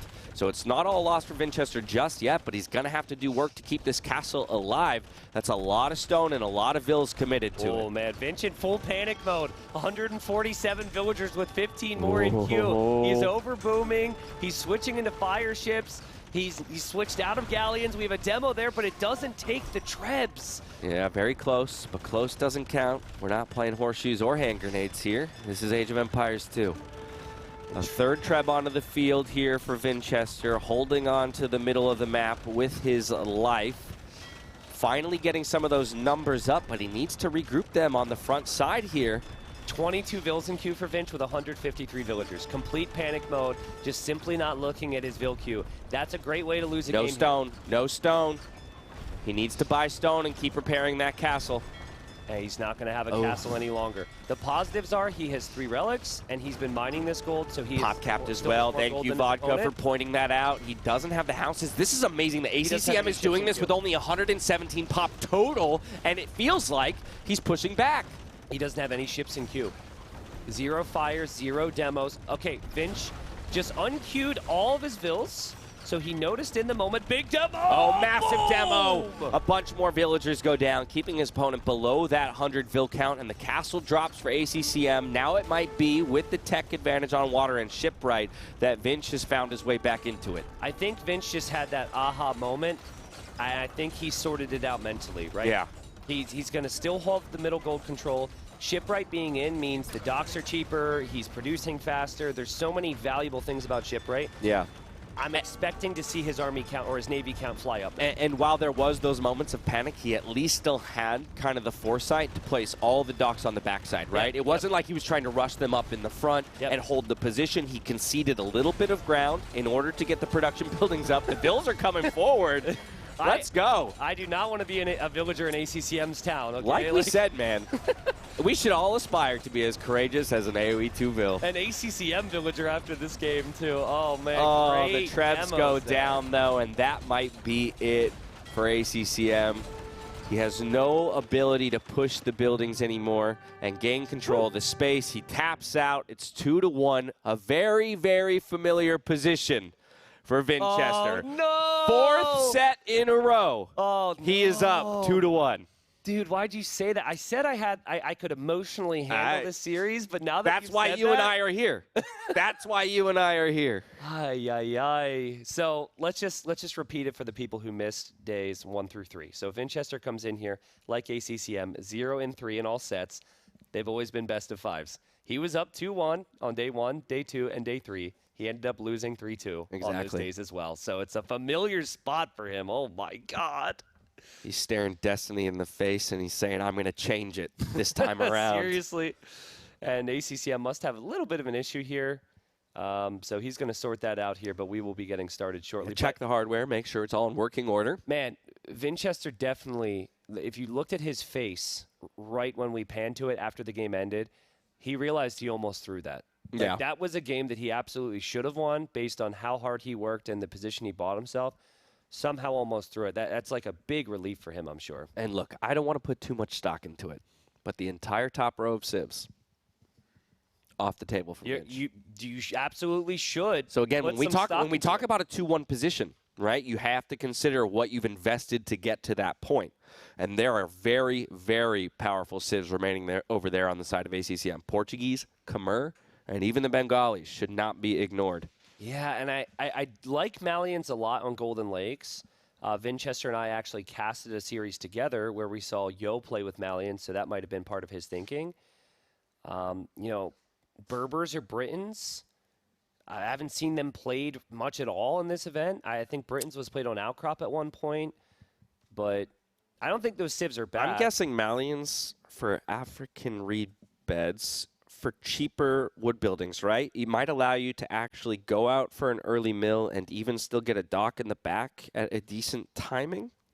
Yes, but I think Malians is just your best civ available for both of the 2 remaining maps. Okay. And I think they're just better. Only reason why I was thinking Britons, Berbers possible for Golden Lakes is because a lot of players look for some kind of castle control in the middle, right? Yeah, and you like to create both of those unique units. Again, if you can centralize a single push with Britons, exactly, then you're very happy with that civ. But we could theory craft all we want. It's really up to these players on the day and what they're feeling when their tournament lives are on the line. Yeah. And that's exactly what it is. ACCM, he's found himself down a lot in these sets, and his strategy's been good. I think he's just been outplayed at times, like mid-feudal there, where we had 9 galleys versus 9 galleys. I might be wrong on the number. Vinchester moved forward with confidence. This is a war. ACCM a little scared of that confidence, right? And you feel that as a player sometimes. Like if you're not 100% certain and if you're going to win a fight, if your opponent's diving towards you, you think, oh, they know they can. They know something fight, I don't. So I've got to back away here. Yeah. Exactly. So, yeah, was a little bit on the back foot in that one. And while he almost wrestled his way back into it on map number 3. Vinchester took a breath mid-game, recomposed himself, got those docks up, and was able to close it out to put himself on set point. 1 map away from winning his first set here at NAC4, keeping his hopes alive of a top 8 finish in the Swiss group stage and into the brackets. Yeah, I think they've just launched into that game. We should be in a moment. It's fun, guys. Watch their eyes. You can see them looking at their resources and their population. To look to the corners of the map. Never mind, it's not important. Berbers Khmer. Berbers Khmer on African reed beds. So it's Berbers for our red player, Vinchester. It's Khmer for ACCM, the blue player, which is quite interesting. Yeah, I think it might be the first time we've seen Khmer here. Yes, definitely is. It could look brilliant because, long story short here, as we have Capture Age with some tweaks here, remember the Khmer we thought were going to be played on the earlier map in this series, and it was Ethiopians, and he got the win. On Frigid Lake. So you look like a fool if you lose the Frigid Lake game without Khmer, but now he looks like a little bit of a genius, and he could look like even a bigger genius if he ends up winning here with the Khmer. Yeah, question is there any particular value that Khmer lends to this map?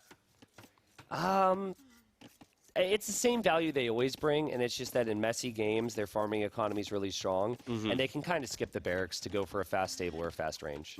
True. Right, yeah, always an advantage to be able to go into whatever military unit you want without having to invest the wood into a prerequisite building.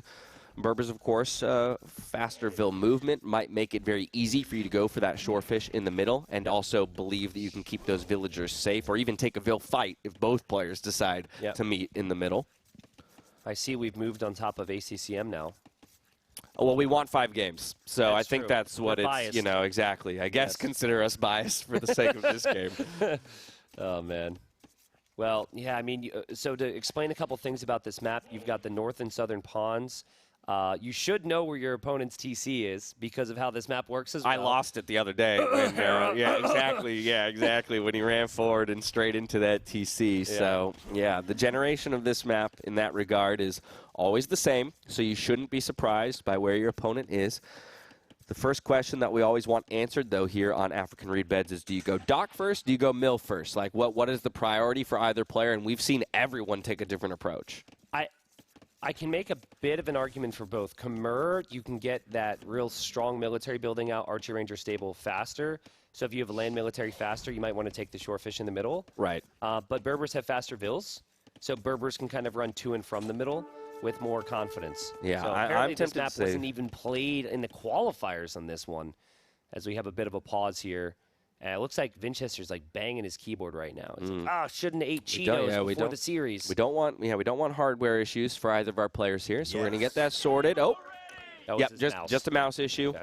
But he goes ahead and reconfirms that ACCM's ready to go, and we're right back into it. There's the barracks for Vinchester. All right. Yeah, so I don't see a villager in the south docking at all for Vinch. No, and I don't see any vills in the middle either. I would assume villagers go to the middle after this, but I could be wrong. No militia being produced yet. I would have thought with that barracks, perhaps he was going for the militia to the back to harass the fishing ships that you expect. Maybe he's waiting to confirm that the dock is there. Militia in production now. You know what's interesting? There's only 4 deep fish there, and you can drop off the food at the dock. And ACCM sent 3 vills. Yeah, and so he might only make like 1 fishing ship, and then have the rest of that be brought in with vills, and he can even hop inside that house. If look at though, he's going for the walls. He's going for the walls to make sure that he won't be caught off guard by any kind of forward harassment. Scouting out that his opponent is on gold right now. Did see that barracks. Is the first to feudal age as well. Vinch still 35 seconds away. Yeah, and it's going to be a stable here for ACCM. I mean, I like this a lot. It's going to be really difficult for Vinchester to do damage. Such an open map, too, so scouts can be so deadly. Yeah. Yeah, the walls in the wood line, the walls around the dock, and you've got all these villagers on food currently. So I think the first thing you want to do if you're ACCM is get those scouts forward. Don't pay any attention to this. And just make sure you don't overchop your wood line, and then you're good to go. Yeah, these militia aren't going to find much, because there's really not anything available to them in the way of harassment, and I think those walls in the back are already complete, so he'll loop around just to put pressure onto those walls and maybe force a repair out of 1 villager. Yeah. We've got the 3rd scout already on the way, 2 scouts moving forward, archery range at home, spearmen already out onto the field, though, in defense, so that's good foresight there from Vinchester.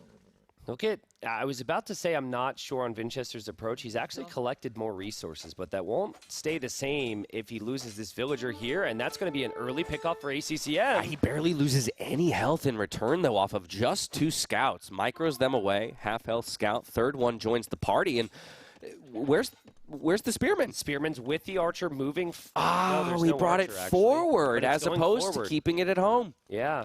Okay, forced off of the berries and to drop a couple of farms. 3 scouts now looping around towards the goal. He did overchop. There was an overchop. He did overchop, but it is Khmer. It's Khmer housing.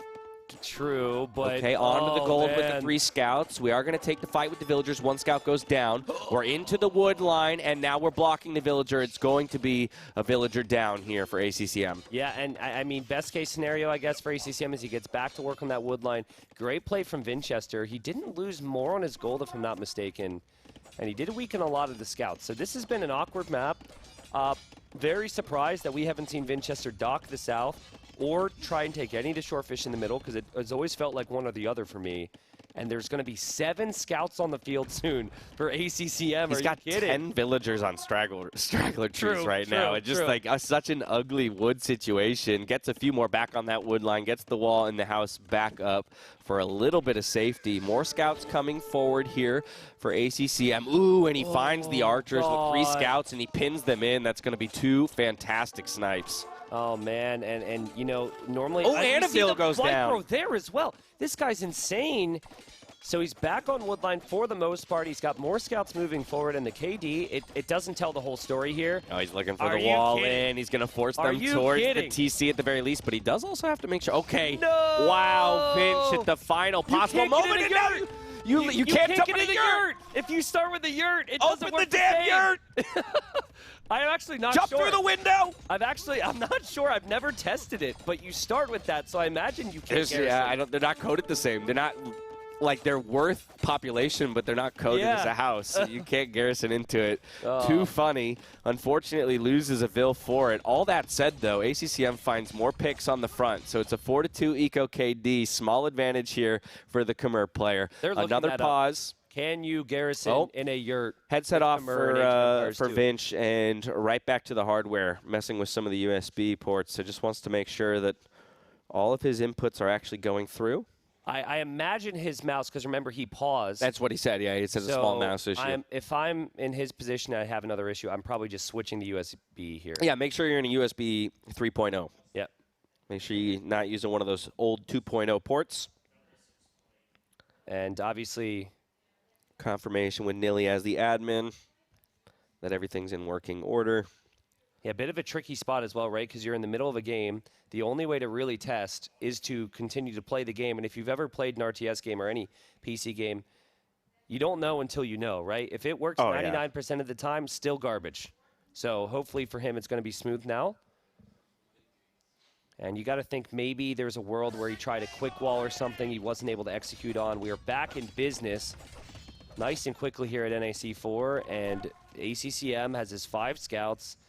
But, I mean, he's got 8 total scouts on the field. He can take out Spearmen with this. Yeah, 5, now 6 on the front lines. Trades 1-for-1 against the Spear, but you're happy to make that trade as long as you can move on to villagers like this. Goodness. Another Vil goes down at the berries.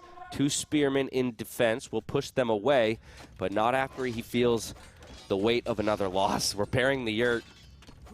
It's kind of funny how he's saving that thing after it didn't save him earlier. I know, right? Let that thing go. Look at the eco lead, though, for ACCM at this point. He's got a 7 Vil count lead, including those fishing ships, of course. Bloodline's now on the way for the scouts, going to make them much stronger, and at that point probably able to take a look at the numbers here as he takes the fight on the front lines. Going to clear up this entire forward here from Vinchester. Not the best fight ever. I would have preferred he wait for Bloodlines, personally. Yeah. But he does clear it, obviously, and still has some scouts remaining. But it's been the ideal start for ACCM. He has the stronger economy. He has the stronger military. The KD's been perfect. I mean, I started to get nervous for Vinchester when you brought up the 2-1 thing. Now I'm looking at this game, and I'm thinking, not again, not another game 5. But ACCM's scout micro has been insane, and I don't see any way if Vinchester can really stop it. Don't tell me. There's a hole. What? Oh, no. The scouts are in, and these are Bloodline scouts. There's about 7 of them here on the wood line. Oh, Vinch just feels like he has to take the fight straight up with villagers, and that means more losses to be had. Oh, there was a spear in there as well, nice. so that helps with the trade. But another Vil did go down at the cost of 2 scout lives. We do have fletching as well in for these archers, and so that's going to be more harassment on the wood lines of ACCM. Yeah, I mean, if you play the game, you kind of know that it can happen. But how is that a hole? ACCM has to hop inside of his houses. He is playing a little risky here. Remember, he made that archer range a long time ago. Only 1 skirm. So he wants to go Castle Age. I'd like to see a couple more skirms from ACCM. Because just play it safe, man. You have the lead. Exactly. Just produce a bit of army here to give yourself a break. Yeah, it's the classic. If you have the lead, just extend that lead a little bit more. And so Blacksmith back at home, trying to reposition some villagers on to another wood line. He does have a tower on that gold as well, just for a wee bit of safety. Any more skirmishers? Yes, 1 in the queue. So with a couple more, might be able to push it back. But look at this. Vinchester feeling the pressure. Knows he's got to get something done because he's taken so many losses. So he brings the villagers forward and looks to drop a tower at the front of ACCM's base. But while all that's happening, the scouts return to the berries, a place they've been so many times, and they find another Vil pick. Yeah, take fruit out of your diet at this point. Like, it's just not even worth it. It's too risky, and we have the tower on the front. Pro scurvy over here? Come on, we need our vitamin C. All right, the skirmishers come forward to prevent the tower, and he pulls the villagers as well. I love this response from ACCM. Don't let your opponent get a foothold at the front of your base. He forces these villagers away with the scouts and the skirms. He's even bringing all the boys back from the front to get more damage in. Oh, no. Vinchester's in a really bad spot right now. The scouts could be killing villagers, but they're not attacking. What a tough position and a tough fight to call. We've got the archers trying to work away, but now the scouts are doing good damage. The skirmishers are going to trade fantastically into those archers, and all the villagers go down on the front lines. GG is called. We're going to map 5. It just feels scripted here, doesn't it, right? Because the person who loses the next game is likely to not move on past the group stage.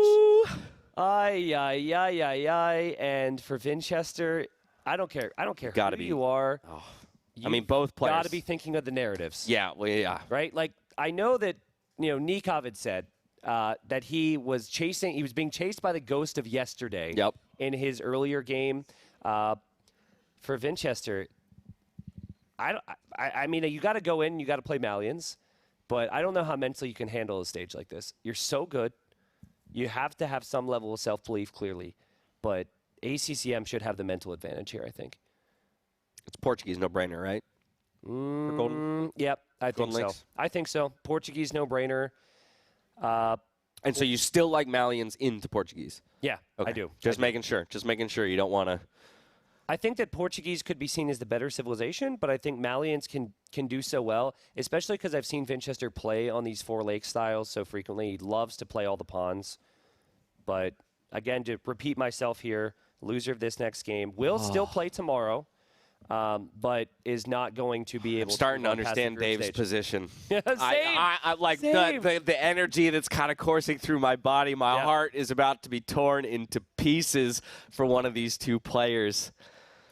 And they both realize the circumstances. And when this series does end, they both know what it means to the other, right? So there will be a congratulations and then obviously an apology. But this is the beauty of competition, right? You have the highest of highs, and the only reason that those highs feel so great is because on the other side of you could have these brutal defeats. That's sports for you. And that's competition. We're just waiting to see exactly what the choice will be. An argument for Britons, though, Dash, that you had made is interesting.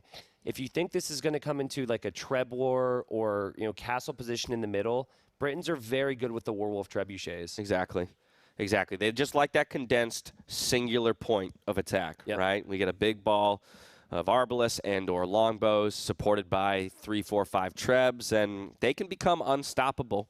But you have to get to that point, and that's where I think I go to you on the Malians play. They're just more universally good, especially earlier on in the game with cheaper wood buildings.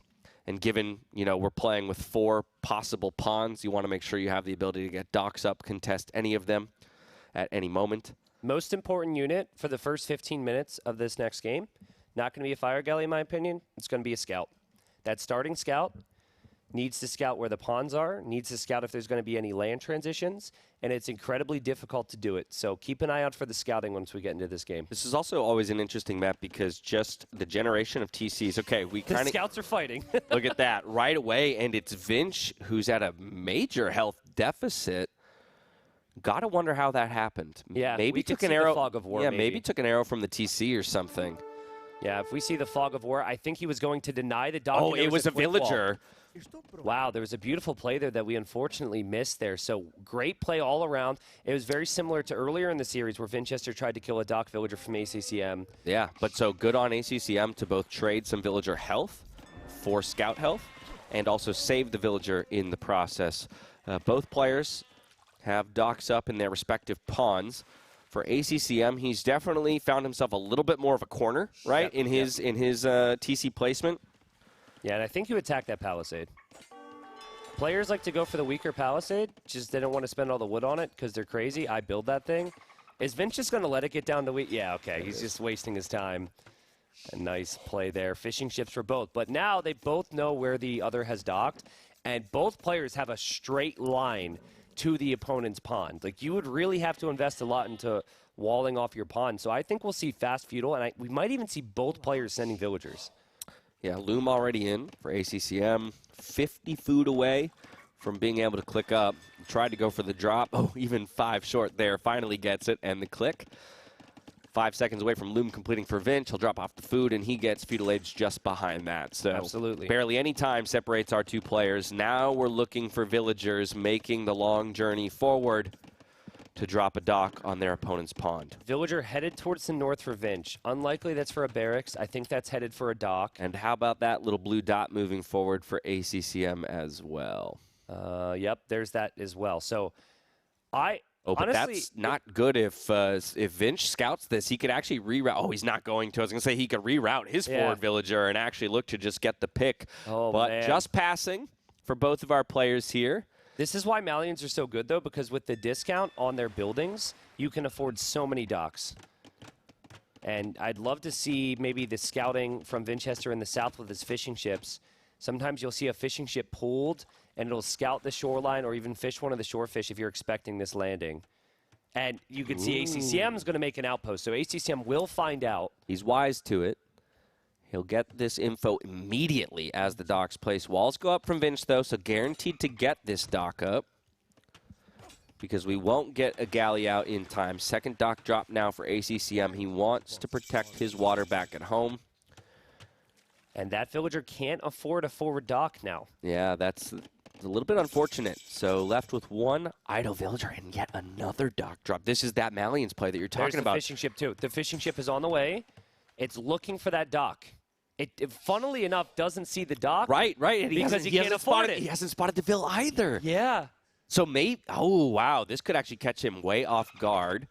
I don't know if he's producing any more fishing ships at home, regardless. No, it's a fire galley. So he's playing it extra safe just in case. But ACCM still without the wood to put that dock up. Now going to chase this other forward villager away from Vinchester. Both players going for Town Watch. Love it in this situation, just to make sure you get as much info as possible. Both scouts coming over to try and aid their villagers in the battle. And there's a demo that's going for fish as well. And it looks like ACCM only lost one fishing ship. Good play all around. You're never going to, wow, as both players lose a Vill, you're never really going to be able to fully contest against the pawn from ACCM because he's on two docks. The demo play might be all we see from Vinchester there. Yeah, Vill's traded 1 for 1, but an extra eco kill because of that demo that you called out. We did get the dock up in the southern pond for ACCM. And so it will be a water battle there as well, but Vinch already looking towards the fourth and final pond here for yet another dock. Yeah, this is really good play. Now, Portuguese do have more HP on their ships, so you have to be very careful here if you're Vinchester. But as of now, he's only kept his original 4 fishing ships in that pond. He's in the north. He's also taking the eastern side, and he has more food income. All right, pulling the fire galley over. Look at this, the scout micro between the players. So much focus, and the value of those scouts is still massive in terms of information, but the fishing ship production here from Vinchester, now 7-4 in total with an extra one in the queue. I'd love to see one more demo attempt from Vinch. If you can afford it, one more demo, because sometimes the fishing ships, before they were spread out, but at some point they finish a couple fish and they start to share the same fish again and clump up, and that's where a demo can really be useful. Yeah, ACCM was thinking about even a second dock on that pond, but gets forced away because of the villager from Vinch. Unfortunately, can't get the quick walls. The scout, though, not enough health to take the fight straight up, so just trying to bait ACCM's Seville back. He saved it before. He gets the smack and the kill just on the scout. Yeah, exactly. Just come in here. Through.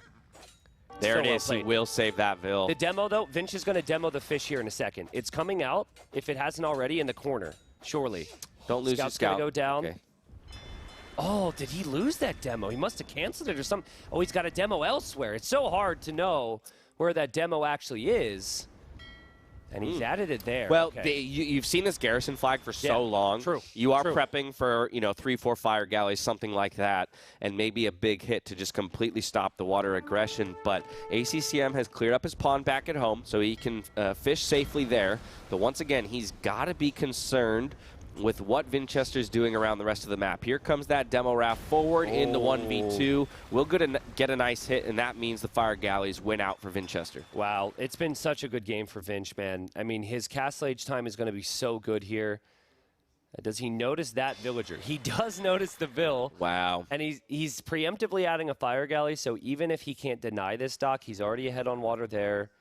And this is why you want Malians. This He is why doesn't have Vinchester the saved wood it. for the dock. ACCM has really struggled for wood every time he's moved to try and get a dock up on a pond. And, yeah, that gives Vinchester the time to contest it. Almost kind of wish he went for a galley at this point. Of course, you don't know that your opponent didn't have the wood for a dock. Ooh, cheeky little quick wall. And actually, we will have a dock on the northern pond and a bit of a battle. Yep. And this is the situation where if you've been adding the galley, that might still go up. And then you're like, crap, I've got a galley versus a fire. Exactly. So go for the safe play. Go for the safe play, especially when you've had more eco units working this whole time. Uh-oh. Ooh, looking for some fish snipes here. Is ACM a cheeky play? Ooh, 3 of them stacked up. Oh, yeah. Get right to the center one. Gotta get to the center one. There it is. Boom. 3 kills. What a beautiful trade that is for ACCM. That'll feel good. Gets the dock up in the north, but the villager is locked inside those walls. Yep. Very nice recovery from ACCM here, Castle Age timing, though, already in for Vinchester. I'm really wondering what the land control plan is here for Vinch, because organ guns have been dominating our meta, whether it's arena or any partially closed map. And the weakness of the all-in organ gun plays in your typical lands map is that it's just the organs and your economy suffers. You can have 1 safe pond with 7 fishing ships, and that matters so much for the rest of the game. Man, I don't see any lands military whatsoever for Vinchester. He's going to have some type of plan, and he doesn't even expect the organs right now. That's no, he got 7 on stone for ACCM. Stone mining upgrade behind that, so we'll easily get a castle up. 1 stable now for Vinchester, so probably a few of those Malian camels and knights. But like you say, the kind of the privilege of Portuguese, right, is that you can be on low eco into the Imperial Age, go for some Fetorias, and if you just get 1 or 2 castles in position and you start massing those organ guns, man, they are really hard to overcome. Yeah, I'm excited to see what the scout presence does here to the rest of this game, because ACCM would love to have a castle on his gold in the middle. Yeah, this Phil's gotten his steps in today, I tell you that much. Yeah, scout's going there, which makes perfect sense. And ACCM's had some good quick walls. I think with forging, though, I think it's 2 hits away. So that's going to be 1, 2, 3. There we go. Okay. Plus a little fire. Yeah, plus a little fire. And, okay, so this is what I mean, right? If there's 2 scouts with forging there, suddenly a couple villagers are getting picked off. There's another villager that could get picked off. ACCM can't get the quick walls down. I was going to say, you got to be careful about being too aggressive with this castle placement, right? Yeah. Especially when there's a knight on the field like this. Of course, it is all melee units, and you talked about how good he's been with the quick walls, and I like that. He's being ultra careful with it, but you got to make sure you get that wall up. Yeah, she does not want to. Oh, no. She does not like the rest of Don't be the villagers. death of all of your friends. Exactly. Okay, she sacrifices her own life to make sure that this castle will go up because of the walls. Yeah, and the castle will go up, and as exciting as that whole sequence was for Vinch, still could be organ guns. And he could still lose some fishing ships here. There's a lot of things that could go wrong for him. He's going to have his work cut out for him, but great repairing and blocking with the fishing ship. Love it. Heads up play. When there's action all across the map, he still manages to save the fire galley there, keep his fish alive in the north. He also already invested into gill nets, so the food eco is going to be rolling for our Malians player. Okay, so he's going double monastery here. Love how we were seeing the bonus of the Malians with the cheap wood buildings pay off. He's made so many buildings. You need redemption to be able to convert the organs. And with unique unit all-ins, normally it's the first couple units that matter the most. If you lose your first couple organ guns, your push could just feel like it's dead. So this is the most important time in this match.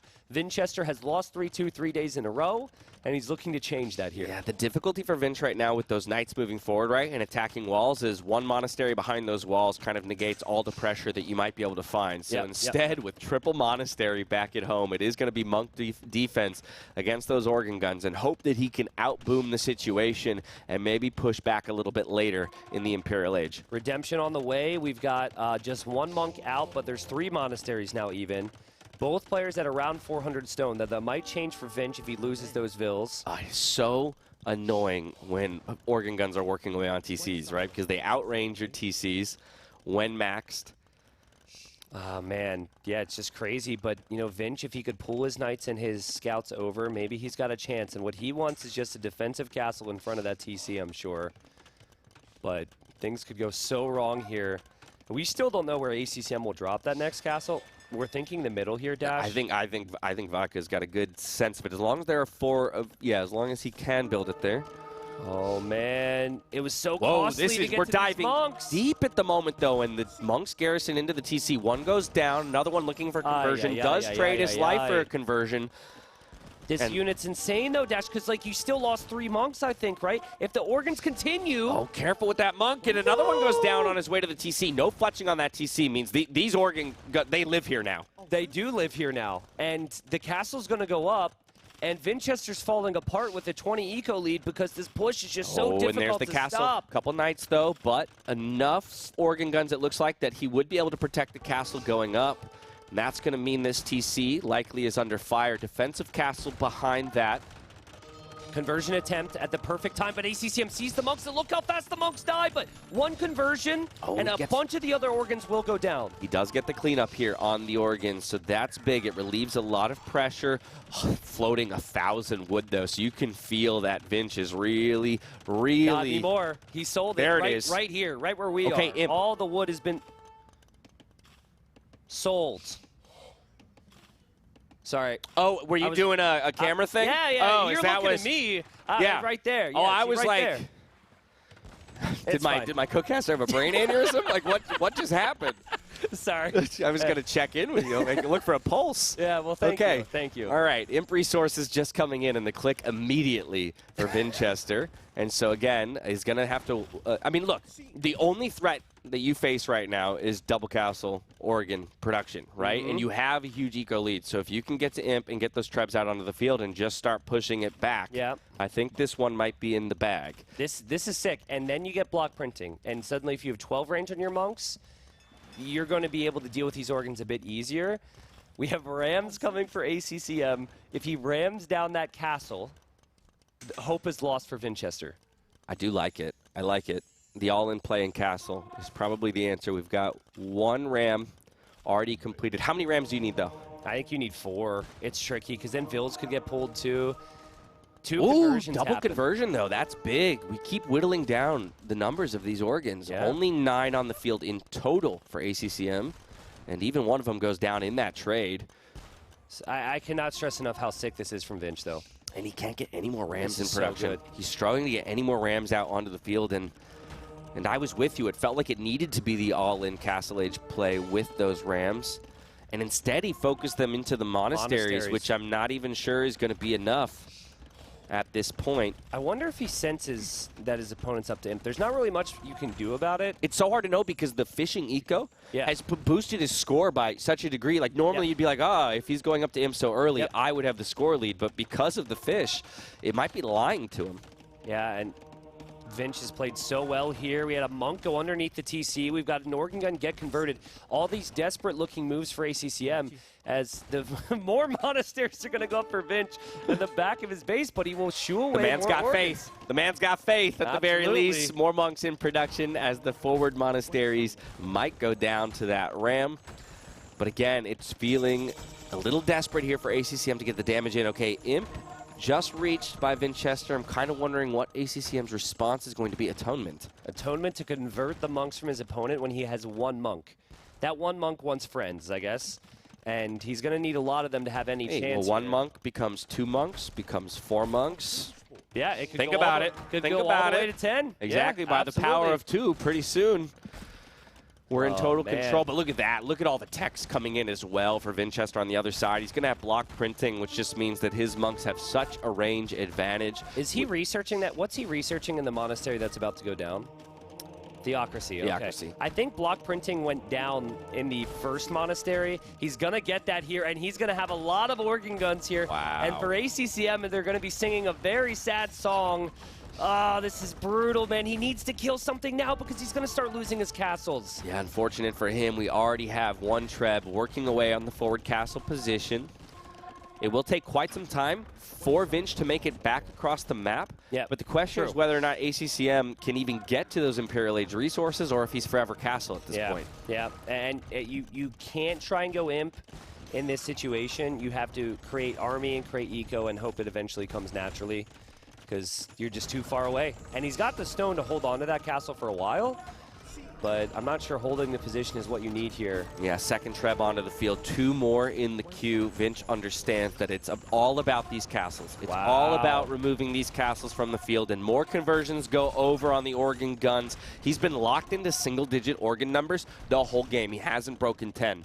This is so sick from Vinchester. So sick with the entire narrative about this entire situation, and then to know to TC that stone when he did dash. He's lost the TC, but if he didn't place that TC on that stone and plan that castle timing, the fast imp wouldn't have worked. I don't think the monks would have worked either. And he has brought himself to this position where he can break this 3-2 curse and jump to the other side of it and give himself a chance at moving on out of the group stage in NAC 4. 4 Trebs now, plenty of monks out in front. Continue to threaten conversions. Atonement, though, is something we still have to be wary of, and he does recognize it. Backs up for just a moment. ACCM with a moment to breathe. He's got Sanctity and Fervor coming in for his monks. He's nowhere close to the gold value that he needs to click to Imp. He did drop another castle further back, so again, establishing kind of defensive holds. Yep. You know, on the trip back to his own base, so it's not quite over yet. Well, I would say that ACCM is squarely in control. Yeah, he is now. Or not ACCM, Vinch, sorry, is squarely in control of the game. Yeah, I mean, we're going to see monks with 12 range versus 9 trying to convert the others to their religion here in a second. And 12 range always wins. So always we have villagers rushing as well against the Trebs.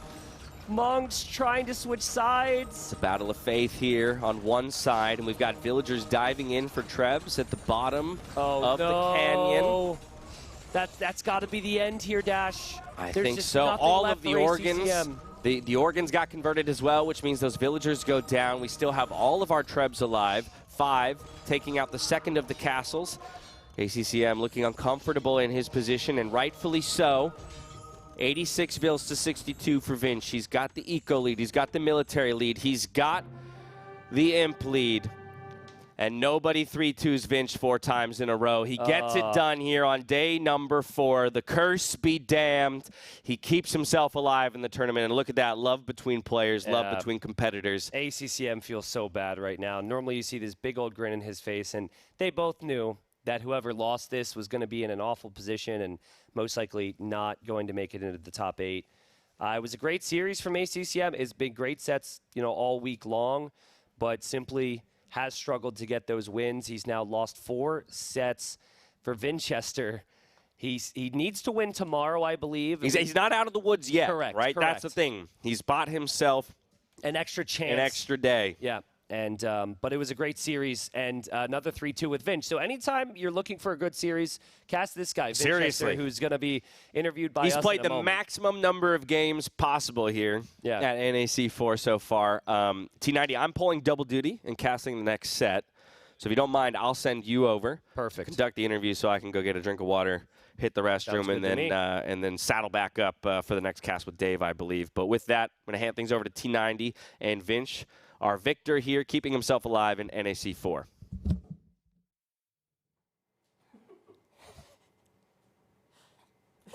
What? Did they show me? Why are you laughing? What was funny? Everything was funny. Everything was funny. Okay, I don't want to know, so it's fine. Vinchester, you just walked by and heard us say all these good things about you, but I know the narrative coming into this was you got oh so close, and yet we're so far from victories in the first 3 rounds. So how's it feel to be on the winning side of a 3-2?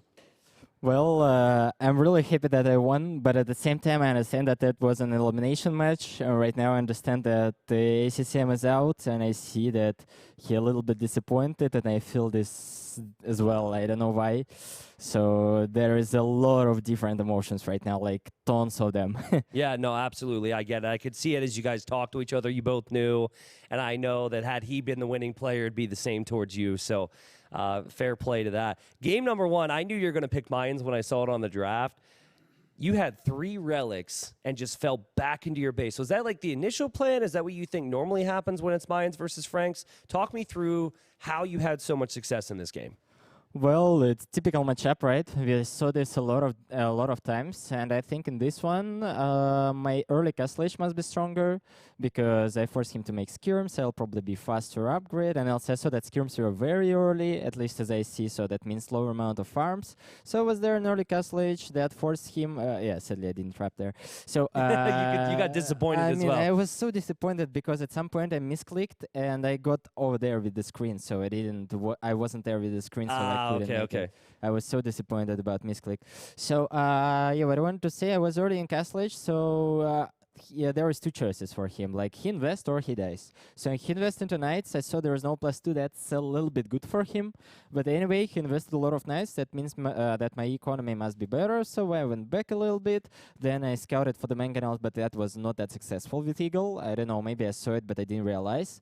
So yeah, I went with archers. There's mangonels that says that I'll be faster to Imperial Age. I can go back. So that was like a methodical game. Okay. Like, you probably played this matchup a lot, so you know mines is mines. So you slowly goes to the stage where you are better. Okay. One small thing about that before we move on to the next game. You know what? Screw it. We'll move on to the next game here. This was an interesting one. Did you expect Ethiopians at all from him? No, I didn't expect it at all. Of course, he has Hera as the first pick and Frigid Lake his first home-up pick. So, of course, I expected to see them there. And I wanted to, like, okay, I'm learning. Yesterday I lost with Hera against Italians. Now I'll pick Italians myself. But there is no Hera. and actually that affected your scouting, didn't it? Right? Because he went 2 docks, and you were probably thinking he's got to go man-at-arm archer, surely. Exactly, because in the past game, for those who didn't watch, he was going for man-at-arms as Aztec against the Persia. Aztecs, and you banned Aztecs. Yeah. I banned Aztecs at all because they're just good on different maps. Yeah. But in general, yeah, the idea was that he won this map with man-at-arms, and I was like, okay, I will wall. But I kept in mind that there is a high possibility that he will try to fight for the water now. Okay. So that's why maybe the barrack was a little mistake. That's why I tried to even consider that. Is this a rain? I think that's rain. Wow. So, never saw that before. Well, so what I want to say that, yeah, I was kind of slow with all those decisions and just build is not good and a lot of mistakes. So that's typical that he won this one. I never won Frigid Lake yet. Okay, well, right after this, Golden Swamp, you had good control at this stage of the game. Soon after this, you drop a castle. I think I know why you dropped the castle. Tell me why you dropped the second castle where you did. Well, the first one is the trap war, so you can convince yourself that you will at least not lose it, because I didn't win it, but I think I didn't lose, we just trade. So at least you don't lose the trap war, and also I tried to block his dog positions. Okay. I knew that under the castle he will always try to micro monks, jump, etc. So if I drop a second castle there, like, he dropped the castle for what? For placing dogs there, right? So if there is a second castle by me, then there will be no dogs, and I still can control the water. So my galleys will work. I think the mistake here was very bad eco manage as well, but also galleons didn't work as I thought. So I got to poke fun at you. You got your win, right? We're sitting back here, and a lot of us are making jokes. We're like, what Vil count is Nicov going to go to this game? Do you know what your Vil count was in this game? It went up to 156, man. Really? Yeah. Exactly. You had so many Vils. Oh, that's a big demo. Yeah, I kind of said that I didn't take the traps, but that was an amazing moment. Yeah. I was so funny about the demos in this one, but also at some point I was so funny when I saw a lot of Vils. I mean, the point when I canceled it, that was like, this is exactly what we were talking there. And I'm in this position now. Was there a moment, though, like right around here where you're like, oh my god, I could be losing this game? Yeah, exactly. Well, I thought about it for sure, but I think I had everything set up behind. I have all the upgrades. I mean, shipwright. 158. 158, yeah. So I have everything behind. I just was lacking of docks. I saw a lot of resources. I can still use them. Yep. I was thinking that he don't have the shipwright, but I might be wrong. He did not, He did not. So I thought that, okay, even if I'm losing position, I'm still mining more gold. I'm selling the resources, so he didn't get gold by selling. And I'll probably just take it slowly, but I'm still in a better spot. I just need to use my resources, Did you play a lot of games on this in this tournament prior to for game 4? Yeah, I practiced this map a little bit. I mean, not a little bit, but I played a lot of games. Okay. Yeah, but I think that was tricky. I didn't expect his scouts go that fast to my economy. That was a mistake. So my spear was out of position. I was not in time on dock. Like, everything went wrong. But to be honest, I expected him to go middle. I thought that he picked Hera to go middle. So that's why I thought, like, okay, with burps, I'll just go man-at-arms. And even consider that he'll jump in the houses there. I'll just try to smash the middle so he don't get the eco advantage, and I'll be in a good spot, but it just didn't work. He completely outminded me there. Okay, so you play the pawns here, game number 5. I know we're moving through these games quickly. Did you expect organ guns initially? No, I didn't expect them that early, and from forward castle, I mostly expect castle somewhere at least on his side of this pit. Okay. But he made it forward. Lucky I saw this in time, so I was able to react, and I think I just perfectly used my lens on this one. Like, I went on all the lakes at the same time. I was even not mind to lose the bottom one, because I thought that the Portuguese ships is better. Probably I failed somewhere, so I was like, okay, I'll play on 2 lakes, and yeah, sadly the demos work, so this is how it works.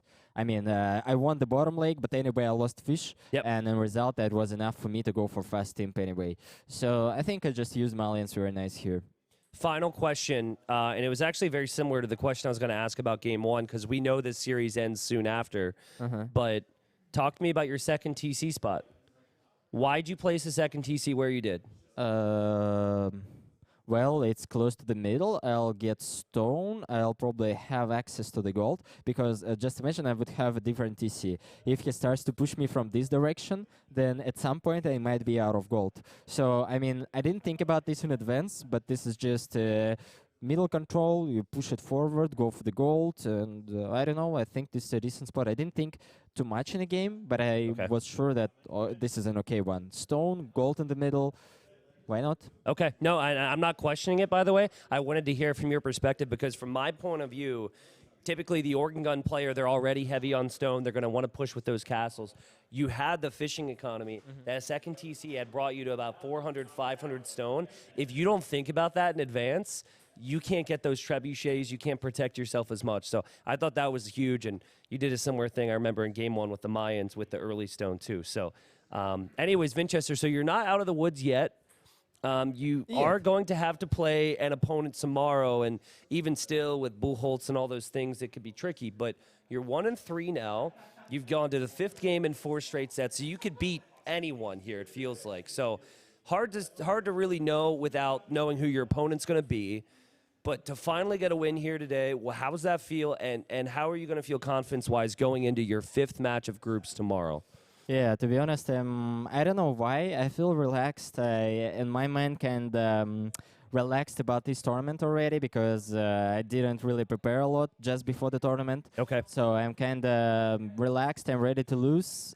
I mean, I'm concentrating, focus, and trying, but I must be relaxive, but it doesn't work. I don't know why. Okay. And I feel comfortable everywhere. There, people are amazing everywhere. Like, we seated there and just talked about the games. The atmosphere is amazing. Everything Nili do is amazing. So everything's perfect, but at some point, I don't know, I still like choke or something. Okay. And I'm not sure that I can deal with it, but I'm trying every day. Okay. So maybe tomorrow I'll have a good run with Jordan one morning, and that will help me, but not sure. So I'll try my best to feel good and play a good set. Yeah, I mean, again, from my perspective, you played 4 different opponents, and you've been moments away from winning every single series. Yeah, so exactly, it could have been a completely different narrative, so I wouldn't stress too much about it and play your game. It was great casting with you yesterday. Great to see you winning here today. Congratulations.